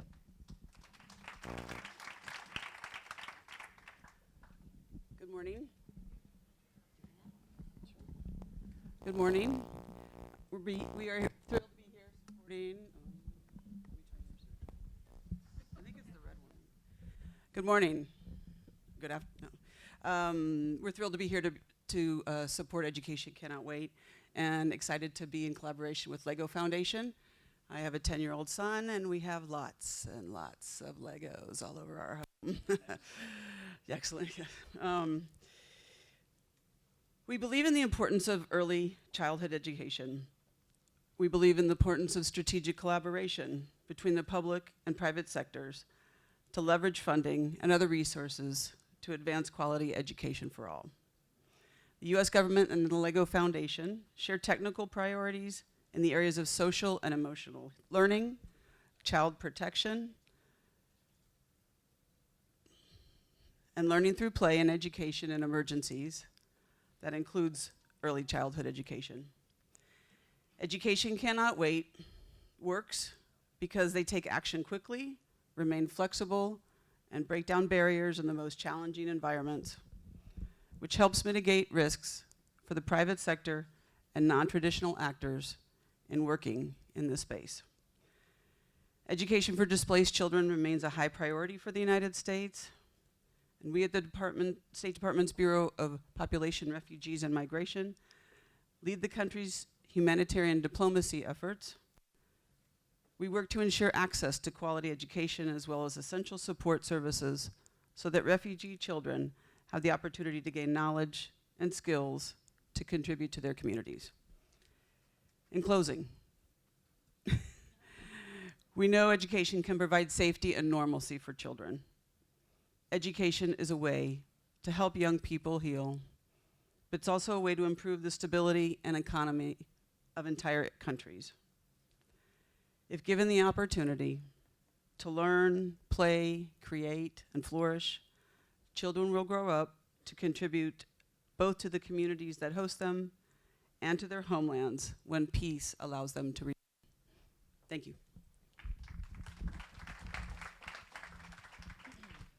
Good morning, everybody. So at the LEGO Foundation, we are committed to developing 0 to 11-year-old children all over the world to develop the breadth of skills they need in order to thrive in the future. Learning through play has been shown by research to be a fantastic enabler to deliver those breadth of skills: creativity, collaboration, critical thinking, problem solving, particularly in environments where children find themselves under stress or duress. Research has also shown that high-quality play-based early childhood development, pre-primary education, helps enable children to be ready for primary school education and developing the social emotional skills they'll need to thrive in that environment.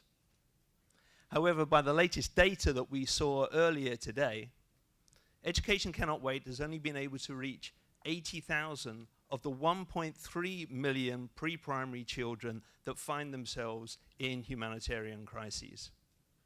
Given that the data that shows the incredible return, both economic and socially, from pre-primary education, this is clearly not enough. And at the LEGO Foundation, we're committed to help Education Cannot Wait reach many more of those 1.3 million children with the pre-primary play-based education they need in order to thrive in the future and resolve the issues that they may be facing neurologically as a consequence of experiencing the traumas that they've had from the humanitarian crisis. So the LEGO Foundation is delighted to be sitting here with the US government and committing $12.5 million to Education Cannot Wait and to give more hope to children around the world.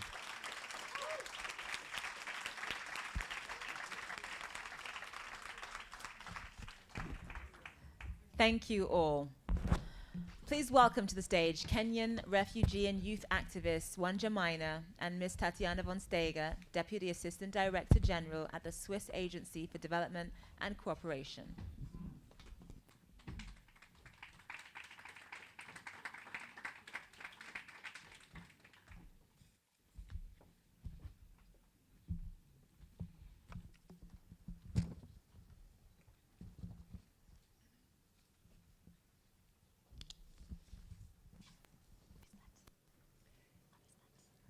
Shall I start? No. Okay. Good. Is it morning or is it afternoon? Good morning, everyone. Blame it on the confusion with the time zone. Kenya is, I would want to believe, 8 hours ahead or something. My name is Wanja Maina. I'm extremely excited and elated to be here and to speak with Ms. Tatiana. As I was seated and reflecting about numbers, 260 million, 55 million, and all that numbers, for me, I thought of bringing the issue of lack of education closer home. I like to say sometimes that I went to school by accident. And the reason why I say I went to school by accident is because girls and women like me who have a disability are never really considered for education.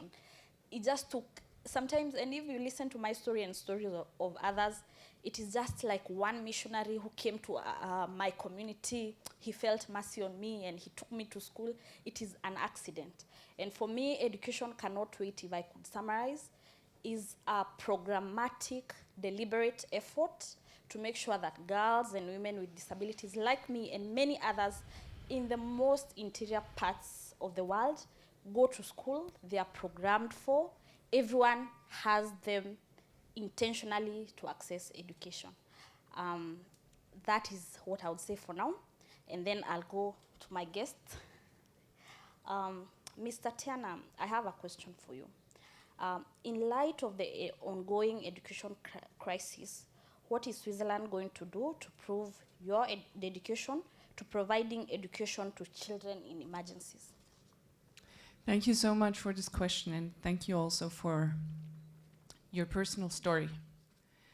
You're right, education should not be an accident. And in listening to the different stories that were presented today on this stage, also the story of Rasha Daya, the story of Zainab, who is now in Minnesota, I'd like to start with sharing a story. I, as not the Deputy Assistant Director General of the Swiss Agency for Cooperation, but I, as Tatiana, am experiencing. It's the story of Mohammed. Mohammed, he had been sent, he's an Afghan citizen without passport, no papers. He grew up in Iran. He lost his father when he was 14, and in 2015 he was sent by his mother to Switzerland. Basically, she wanted him to go to Sweden.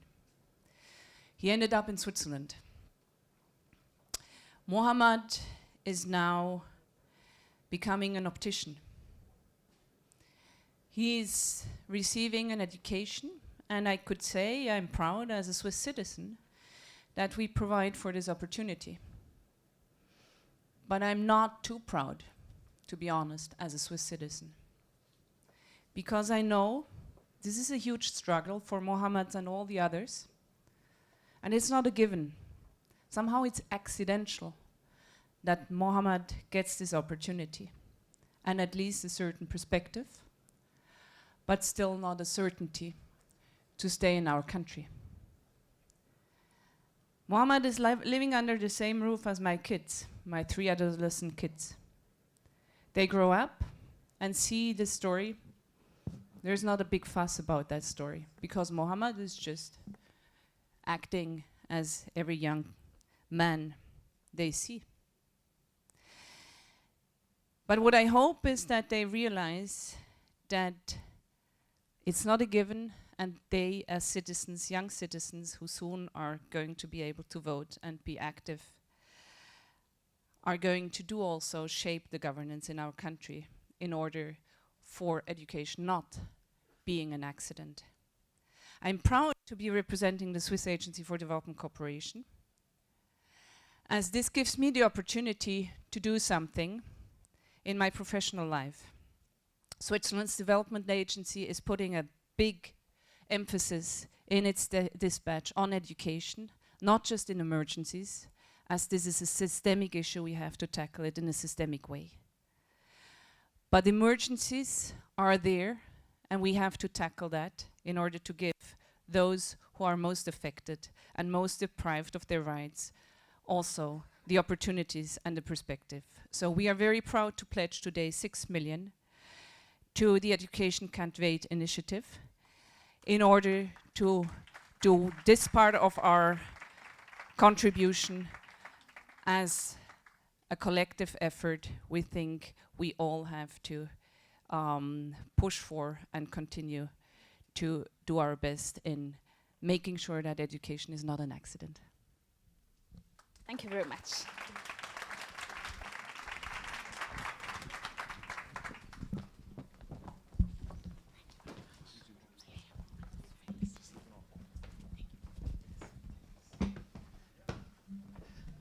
Okay, so we've talked a lot about how vulnerable children around the world are being robbed every single day of a quality education. So the question then becomes, what are we going to do about it? Obviously, funding is crucial. Nothing changes without money, as we know. And that brings me to the importance of the International Finance Facility for Education. To talk a bit more about that, I want to bring in Matthew Rycroft, the UK's Permanent Secretary for Development, of International Development, rather. Thank you.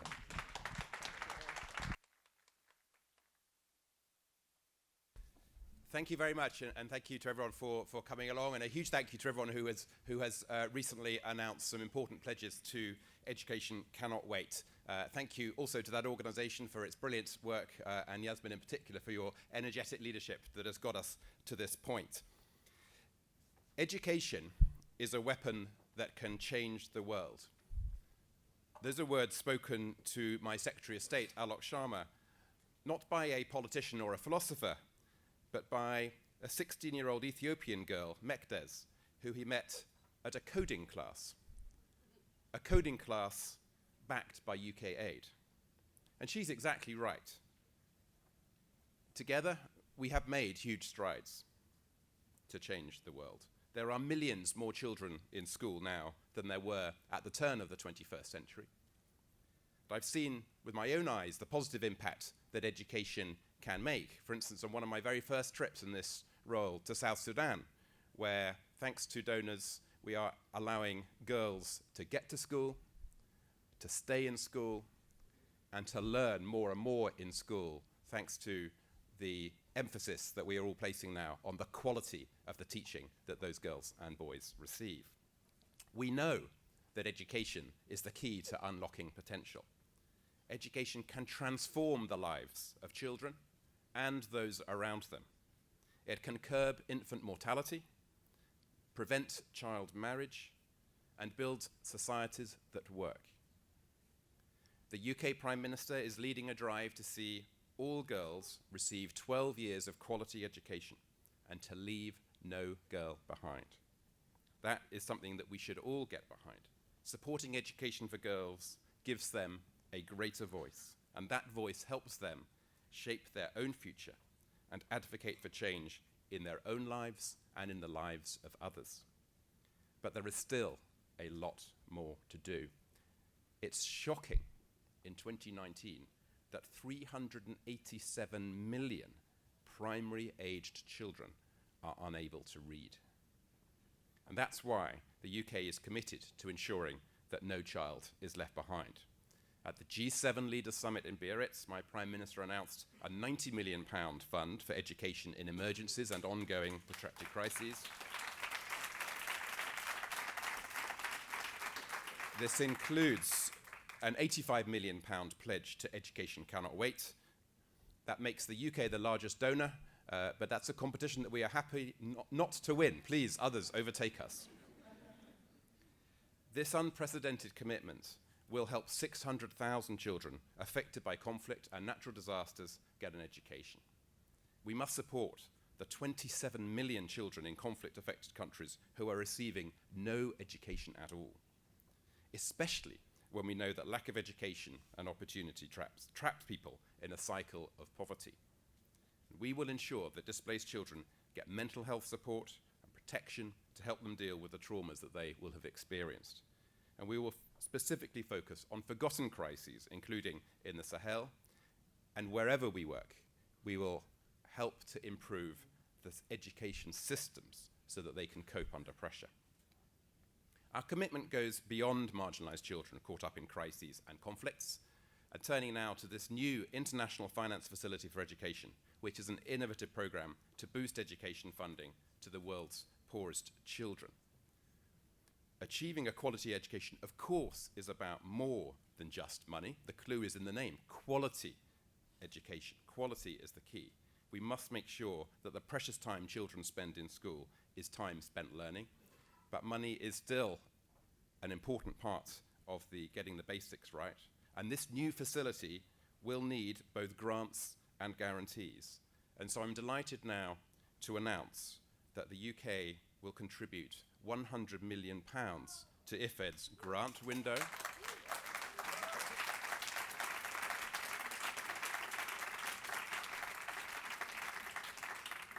And on top of that, $250 million in paid-in cash and guarantees.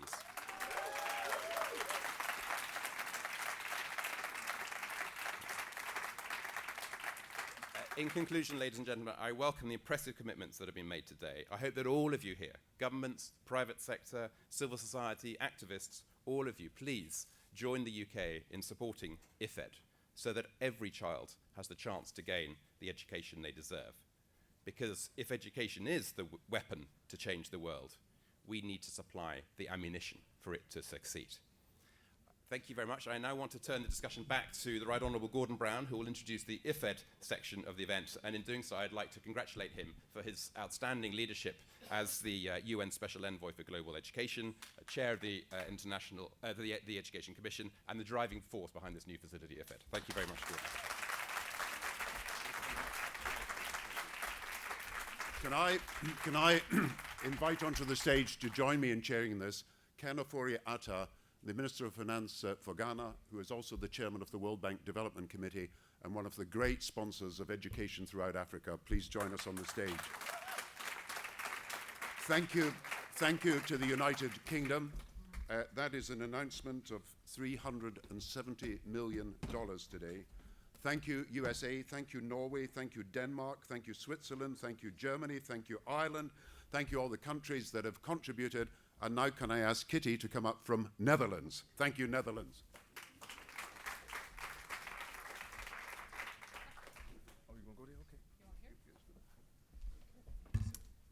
Thank you. Thank you very much, Gordon Brown. Thank you all for being here. This is an incredibly important topic, and I'm going to try to be extremely brief because I know we're sort of out of time. And let's be honest, everything has been said.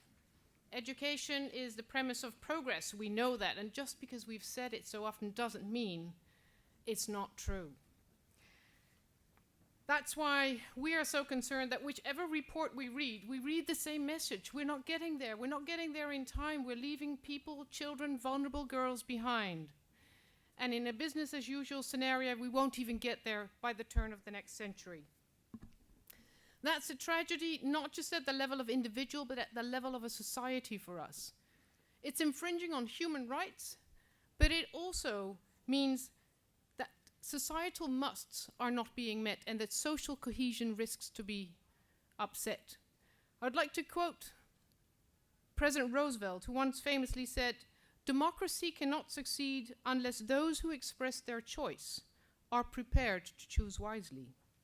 The real safeguard of democracy, therefore, is education. Social cohesion, progress for societies as a whole, beyond individual rights, is what is needed. And we also see education as an essential component, obviously, of ensuring gender equality and ensuring that every woman, every girl, but equally every boy, every man or transgender is equipped with the knowledge to enjoy in freedom and in wisdom their full sexual and reproductive health and rights. But even if I'm in charge of the aid portfolio, like Gordon, I don't believe that aid alone will get us there or get us there in time. We need to go faster, we need to do better, and we need to reach further to leave no one behind. That's why in our education portfolio, we're trying to do financial engineering, financial innovation to reach where we need to go. I am incredibly pleased to have worked with the team to develop the IFFEd instrument. And even more pleased, Matthew, I am not going to outdo you, but we're getting close, to announce that the Netherlands will provide a guarantee of $250 million US.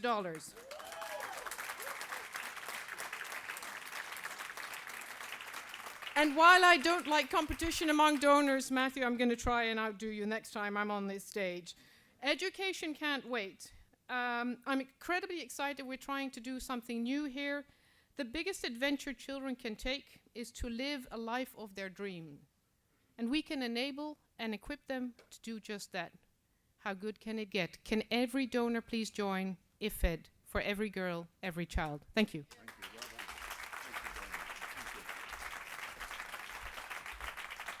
Thank you. So in two announcements on IFFEd, we have $620 million committed. And I now want to invite up onto the stage someone who has helped us make that possible. He was president of the European Commission and put global education on the agenda. He is now chair of Goldman Sachs International and has made it possible for us to get a credit rating. And let me tell you what that means. It means that that 600 million can be converted into resources of nearly $2 billion for education. Welcome, Jose Manuel Barroso.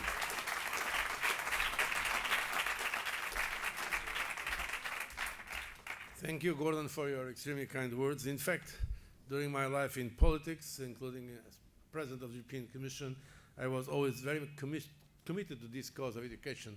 And when Gordon asked me to support his efforts in this global Commission for Education, we thought it beyond, of course, some kind of conversations we could have and motivating donors. We could also work in a very concrete way to leverage this facility. As you know, the International Finance Facility for Education is an innovative financing mechanism to improve learning and expand school attendance by increasing the capacity of the multilateral development banks to fund the education systems of lower middle income countries. So it is based upon recommendations from the Education Commission, shared by Gordon Brown, with expected backing, and in fact already now some confirmed backing from the European Union, Denmark, the Netherlands, Norway, Sweden, and United Kingdom. And just today we heard very important announcements and very concrete pledges.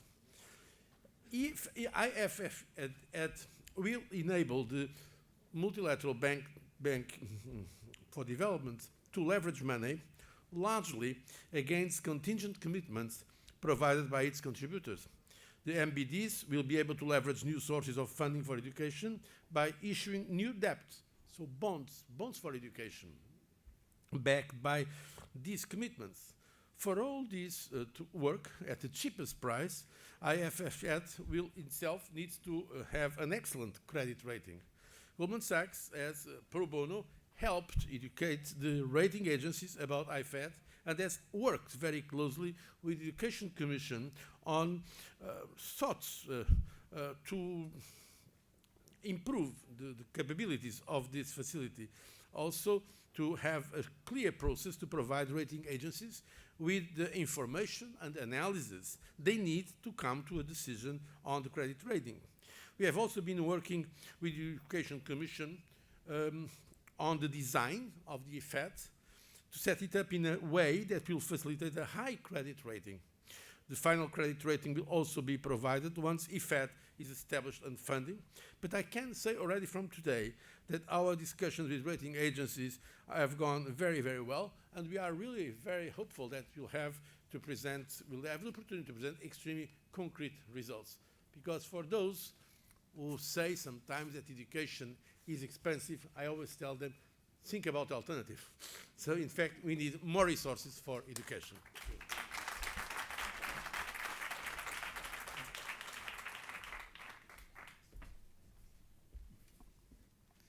Thank you very much indeed. It's always a pleasure to see investment bankers doing real good for the world.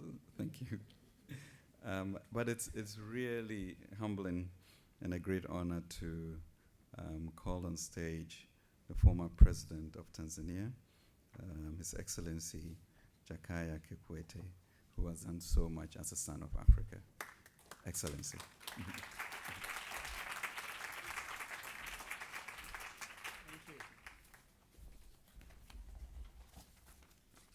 Excellencies, ladies and gentlemen, I've spoken many times about education being the key to life and something that every citizen is entitled to. But 260 million children and young people are out of school globally. Unfortunately, 100 million of these are in sub-Saharan Africa. Those who are lucky to be in school, 33% drop out of school. Only 66% complete their primary school education. And those who are lucky to complete their education, the learning outcomes are low.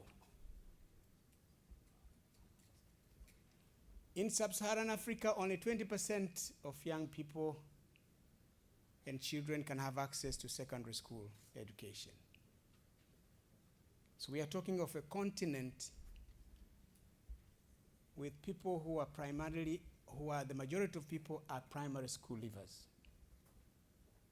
And only 5% can have access to tertiary education. Many heads of state and government understand the imperative of education. But in too many countries, the resource constraints and competing needs are all too real. People don't just need education. They also need food, they need housing, electricity, healthcare, transportation, and so on and so forth. Even when leaders prioritize education in their budget, and I know I've been to many countries, in all these countries, education is the number one line item in terms of budgetary allocation. But the overall budget may not be very large, and in real terms, it does not meet the needs for education itself. So we recognize the imperative of building up domestic resources of revenue for education, but this takes time. Having additional affordable sources of funding for education, especially international funding like IFFEd, is incredibly important to all of us in sub-Saharan Africa. And because IFFEd will require governments to increase their own resources to education, it will also help ensure country ownership and long-term sustainability. So it was like music to me when I heard countries, rich countries, wealthy countries, pledging their support to IFFEd. Please do more and more and more. Thank you.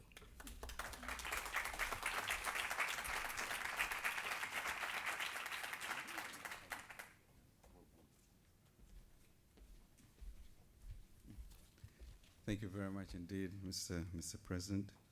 Now it's my distinct pleasure to call Jamie Savidra, Global Director Education at the World Bank, to join us here.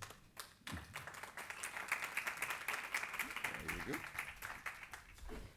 Well, thank you very much. I want to first thank Honorable Gordon Brown for this leadership. I think it has been a critical vision to see the needs of all children in the world. And yes, we need to do a lot with children who live in fragile and conflict situations, but all lives have the same value. And we have the lives of many children who are compromised in low-income countries and in middle-income countries. Yesterday, we were saying that about half of children in low-income countries cannot read at age 10. And you would say, well, but that's a problem of low-income countries. Well, it's not only of low-income countries, right? In middle-income countries, in Latin America, that number is 49%. In Middle East and North Africa, the number is around 60%. So we have a huge challenge of very large pockets of children in middle-income countries, in low and middle-income countries who cannot get the quality education that they deserve because of the huge problems of inequality that we still face. The social contract is not working in many countries. Not enough taxes are being collected in many countries. So there is a financial issue that we need to solve.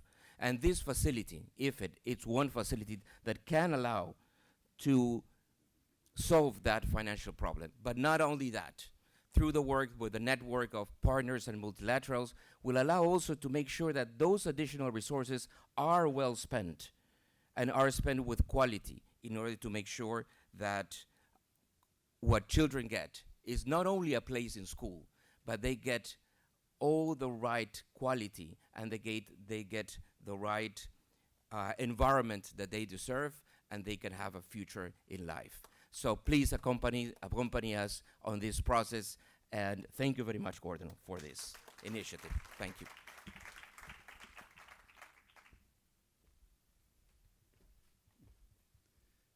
Thank you very much indeed. Thank you. As chair of the Development Committee, I'm sure I'm going to be working with you to make sure we have even more resources for that. But you know, it's really jarring because the global spend for education is about 4.7 trillion, of which 65% is in the developed world. And we have about 0.5%, 22 billion, in the LICs. So when you then begin to shift from an IDA country into developing country, you then move away from IDA financing into IBRD, which then begins your 3-4%, making education even more expensive for all of us.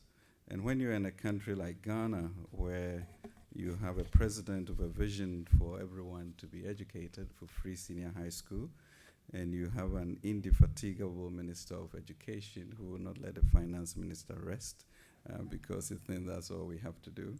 It's ended up with us spending about 28% of our expenditure on education, and certainly over 6% of GDP on that. But it's money well spent. And the transformative power of education is an example of myself standing here. And I dare to say, if not to be irreverent, to Gordon, to tell you that maybe you should use Amazing Grace as your team. How can a wretch like me be here today?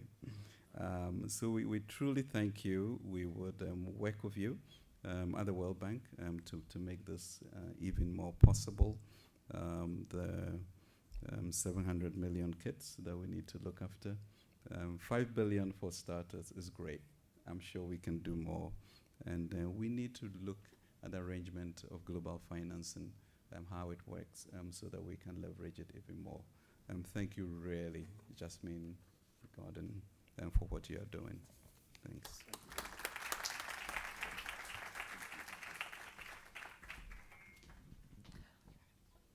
All right, please welcome to the stage Sofia Fernandez de Mesa Echeverria, Director of International Affairs of Pro Futuro Foundation and Telefonica Foundation.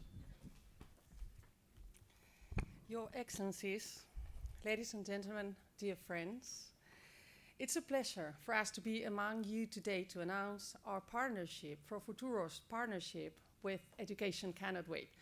Both organizations have a shared commitment to support children affected by conflict with quality education. We're talking about 600,000 kids. Pro Futuro is a Spanish foundation funded by two corporations, Telefónica and La Caixa, and we aim to support children affected by crisis through three main actions. Firstly, we leverage innovation and technology to accelerate education and to equip the children with the competences and the digital literacy abilities that they need to thrive through the digital age. But we also empower teachers with innovative pedagogical approaches that are helping to enhance the learning outcomes. And thirdly, we work with other partners to ensure that children have the access to mental health and psychosocial support so they can build also on resilience skills. So we are completely in agreement with Jasmine. If we really want to create scalable, sustainable, and long-term solutions, different actors must come together and continue working to deliver practical action. So I'm sure that through this partnership, we're going to be together with governments, humanitarian and development actors, NGOs, and of course the private sector to deliver education outcomes and ensure that we're giving our children the opportunity to build a future that they not only deserve, but they are demanding. Thank you so much.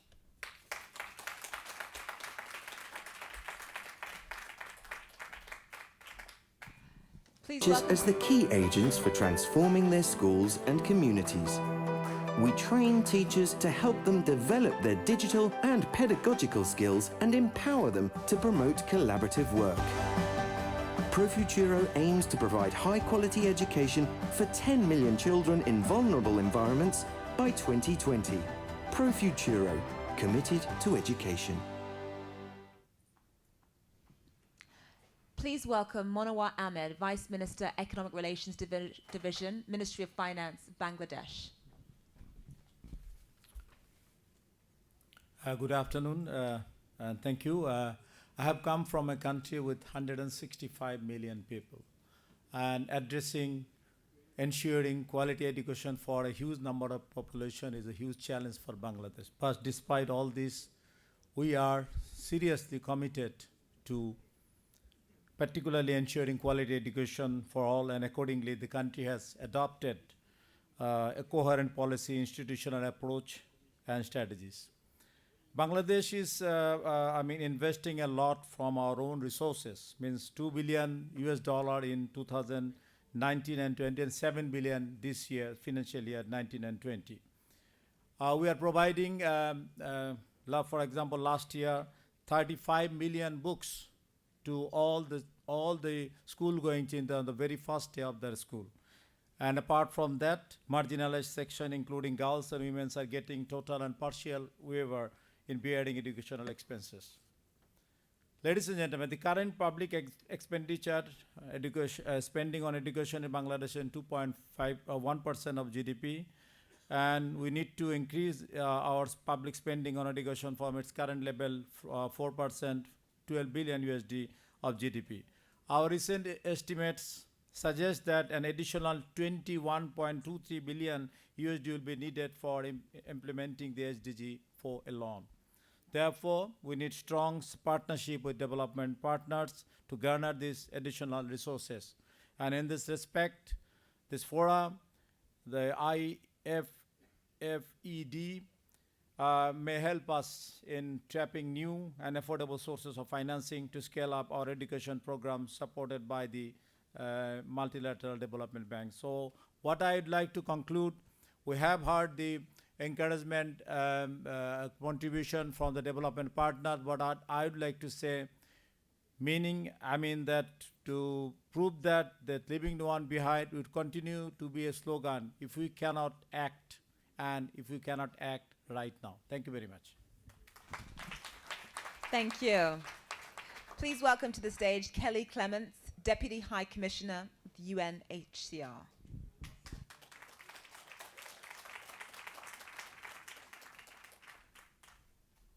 Thank you. I'm going to return you to earlier in the program where we had all that dynamism talking about education can't wait and sign-ups and pledges and the like. There are 39 coalition members in this room who have already co-sponsored the Global Refugee Forum education component. And we want to encourage everyone in this room to become co-sponsors. This will lead up to the Global Refugee Forum coming up in December. Huge event where we can actually put concrete actions on the table and be able to deliver, which is exactly in line with what this event here today can demonstrate. We've got a compact on refugees, which talks about easing resilience of hosts. Host kids need to be in school, and refugees need to be in school. And it gets very much to that resilience for refugees and building a future.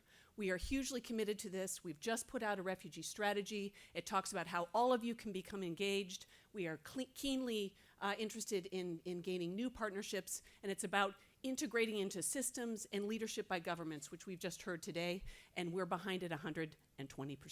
Thank you so much. All right. Thank you. Please welcome to the stage Jan Egeland, Secretary General of the Norwegian Refugee Council. We are ending this marathon with a message from us, the civil society groups and the non-governmental organizations. Because we are hundreds of groups on the front lines of humanity and on the front lines of education that benefit from education cannot wait and that are impatiently waiting for the funds of this new initiative. Because I'd like, on their behalf, to also come and end this with a little bit of a message of impatience. Yes, we're making progress, and we thank you for the money that has come, but still, more often than not, we have to say to our local teachers in emergencies, on front lines, in crossfire, you have to wait. Education cannot wait, but you have to wait because we have no money. That will hopefully change. But the reality is that too often communities suffer alone in hopelessness and without education. So let this be the turning point that we can in the future tell our civil society groups, NGO, teachers, of which there are thousands, and they risk their lives to provide education.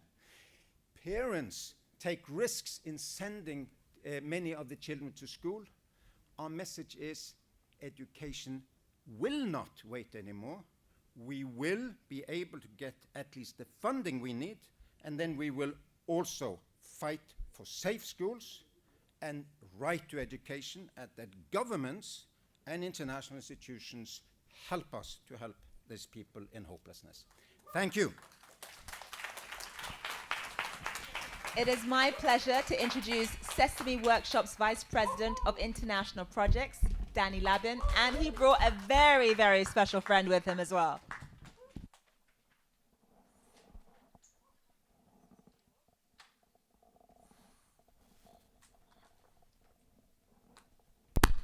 Hi. Hello, everyone. As you just heard, I'm Danny Labin from Sesame Workshop. And I am his cute and adorable pal, Grover! Let's hear it for Grover! Thank you! Thank you! Thank you! Thank you!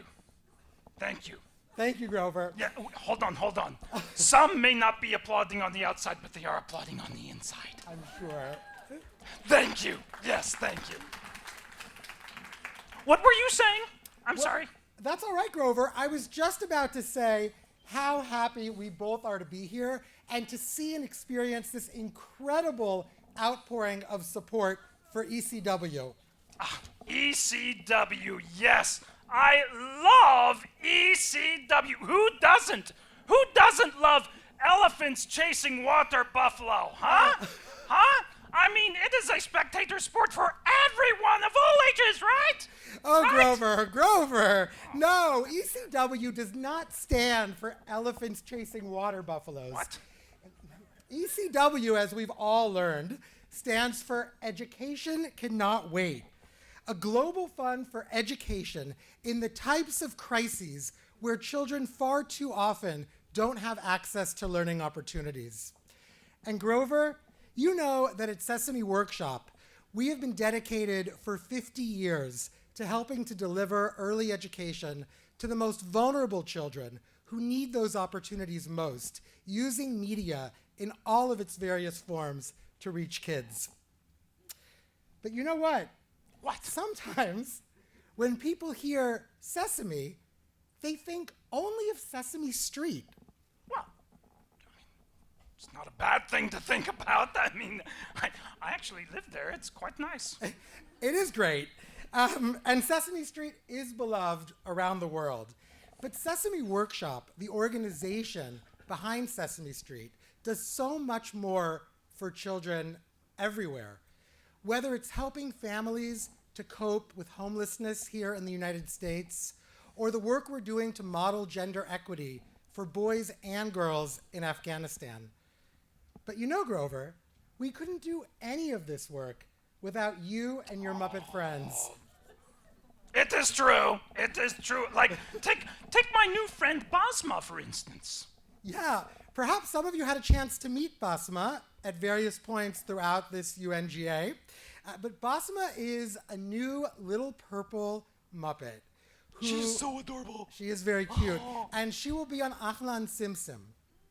She'll be bringing early learning to millions of children in the Syrian response region, many of whom have been displaced by the ongoing conflict in Syria.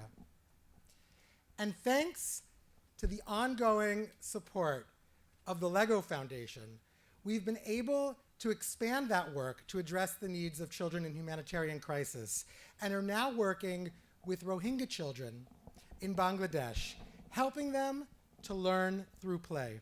Learning through play. It is the rage. Everybody is doing it. Everybody is doing it. And I have to say, it makes me quite proud. Yeah, you may not know this, but I had a pivotal role in the early stages of R&D. We did know that, actually. As I said, Grover, we really couldn't do this work without you and your Muppet friends. But you know who else is really so important? The grown-ups in children's lives. The adults who love and support children, helping them to learn and grow. I'm talking about parents, caregivers. Teachers? And teachers! Yes, we cannot forget about the teachers. They're like the most important ones. Right? Am I right? Let's actually have a round of applause for teachers. Yes! Some of the unspoken heroes who haven't mentioned enough yet today. Teachers everywhere inspire kids to dream big, and teachers give kids the tools to turn those dreams into reality. Yes, I mean, I'm sure you'll agree when I say that that is the meaning of education. And it's that which is indispensable to helping children reach their limitless potential. No wonder. Education cannot wait, huh? Yes. I think we'd all agree. Education really cannot wait.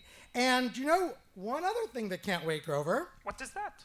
Well, all these people who are here, who've been sitting here for quite a while now, can't wait to hear from someone whose name has come up at several points throughout the program. A person who has dedicated his life as a teacher to helping children dream big and to turn those dreams into reality.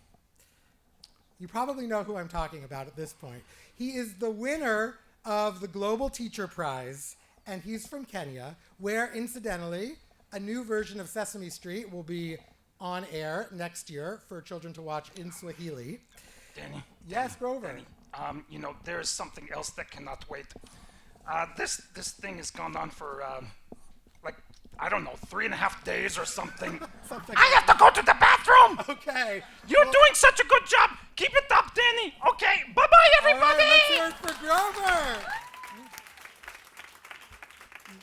And without any further ado, please join me in welcoming this year's winner of the Global Teacher Prize, Mr. Peter Tabichi.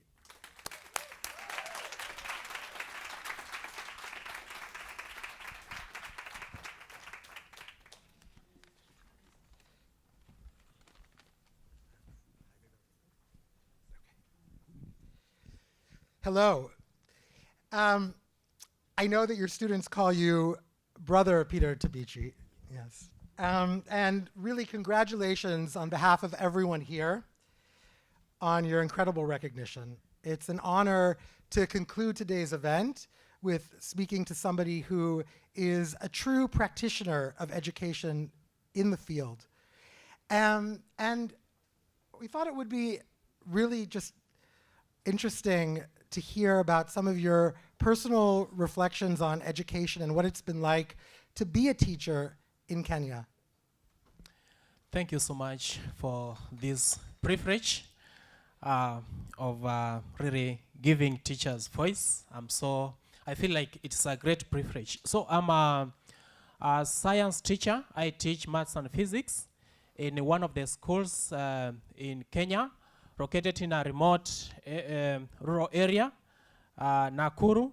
And I can say that I really try to do my level best to ensure that I give the students the best within what I can. I'm just a classroom teacher. So one of the things I do is I give most of my salary. It doesn't matter whether I'm sending that to my parents at home, but I'm really looking forward to ensure that these children get the best that they can get. So that's why I give 80% of my salary. And because it is so much touching, you know, if you look at the challenges which these students go through, like 95% of the students come from very poor backgrounds. At times in the morning, you find that their level of concentration is too low. They cannot concentrate because they don't get meals at home. And then there are dropouts, including even girls. It's quite so many challenges. And then there are no resources like in school. But I want to appreciate what the government is doing is supportive, but still more needs to be done. But despite these challenges, I see that the students are happy. I see talents, they have great talents. I see that they have great gifts. And that's why myself at an individual level, I try to give them my best to ensure that they are able to really, those talents are able to come out. And I do this through technology and science education. So like now, I mentor students who managed to come from such a humble school, you know, from one of those, such a kind of under-resourced school, to win in one of the international science competition here in USA. They won a UN award, which was quite inspiring. I felt so happy. Wow. Yeah. Wow, amazing. You referenced some of the challenges that you face. And here we are gathered in this room with so many leaders and so much capacity. And I'm wondering if you could maybe tell us specifically, as a teacher in the work that you do day in and day out, how could Education Cannot Wait and how could IFFEd contribute to really making an impact on your work and on the students' lives that you're so dedicated to improving? So it's also a great privilege to see people coming together. You know, when people come together, great things happen. So I can say that the challenges, like teachers go through a number of challenges, myself included. And some of the challenges I normally say is that the teachers are underpaid. There are no resources. At times they have to like use traditional methods of teaching. At times it's quite a big challenge. And then they don't have, like, they need more training. So I think that we need more support on those challenges so that teachers can be able to do their work comfortably and be able to really unlock the potential of children, because as I've said, every child has a gift. Every child deserves a decent and quality education.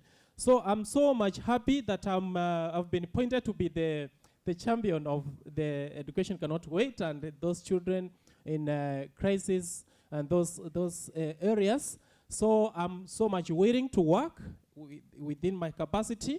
And I really urge also other organizations, governments, and like what the Global Teacher Prize is doing also to recognize teachers, showing that teachers also deserve a special role and that they deserve a special recognition. And also like encourage what IFFEd is doing to keep doing more investment in teachers so that we really be able to have teachers who are able to do their work really comfortably. Wonderful. I think we're about to close the session, but before we do, I'd like to take us back to your students, to the children who are the recipients, the beneficiaries of education, and to leave on a note of inspiration. How have the children who you've taught inspired you to become the teacher you are today? I can say that they have really inspired me. I've said that they go through a number of challenges, but now despite these challenges, I see great talent. Every child, irrespective of where they come from, I see talent, I see gift. So just within what I can do, and of course in cooperation with other teachers, I try to give them to unlock their potential. So I can say that they have really inspired me based on their great gifts and talents which they have. I can say that they have really inspired me to be who I am, and they have also shown that they can achieve it. Like the students, some of the students have mentioned who have achieved so much from such a background. So when they achieve that, it really inspires me. It makes me feel proud that what I'm doing is not in vain. And I feel like doing more. And I see great, really great, they are going to achieve more. And I see all happening, like in Africa, there's great promise. I don't know whether I'm dreaming. I see a situation whereby we are going to have like great people, great scientists, engineers, people who can really be wonderful people in every corner of the world. Only if they are given opportunity, if they are given opportunity of having access to quality education. Yeah. Wow, wonderful.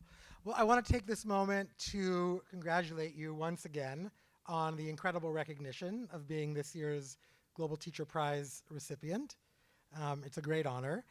And in addition, of course, to everybody who's been in this room at this session today during UNGA, there are over 200,000 young people who are part of Global Citizen and who are online holding all of us accountable for delivering on the promise of education for your students and for all students around the world, for every child. And it's for those children, each and every one of them, that we dedicate today's session and all of the incredible achievements of ECW and everything that is yet to come in the future. So I want to thank everybody here, and may it be a very successful rest of the week here at the UN General Assembly. Thank you so much.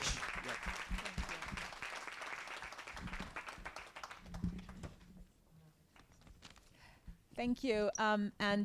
Brother Peter Tabici, just to say that the fact that he donates 80% of his salary to charity, that really profoundly affected me. Thank you for raising the bar so much higher, and thank you for being of service in that way. Thank you so much. And thank you to all of you for taking time out of your busy schedule to join us, especially during UNGA week. Thank you to Global Citizen for producing this event. Hopefully this is part of a massive wave of action to ensure that every child gets a quality education. And we're going to take a group picture on stage now. If you want to be a part of it, please join us on stage. Thank you.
Did you know that we are standing in the wake of the largest wave of young people in history?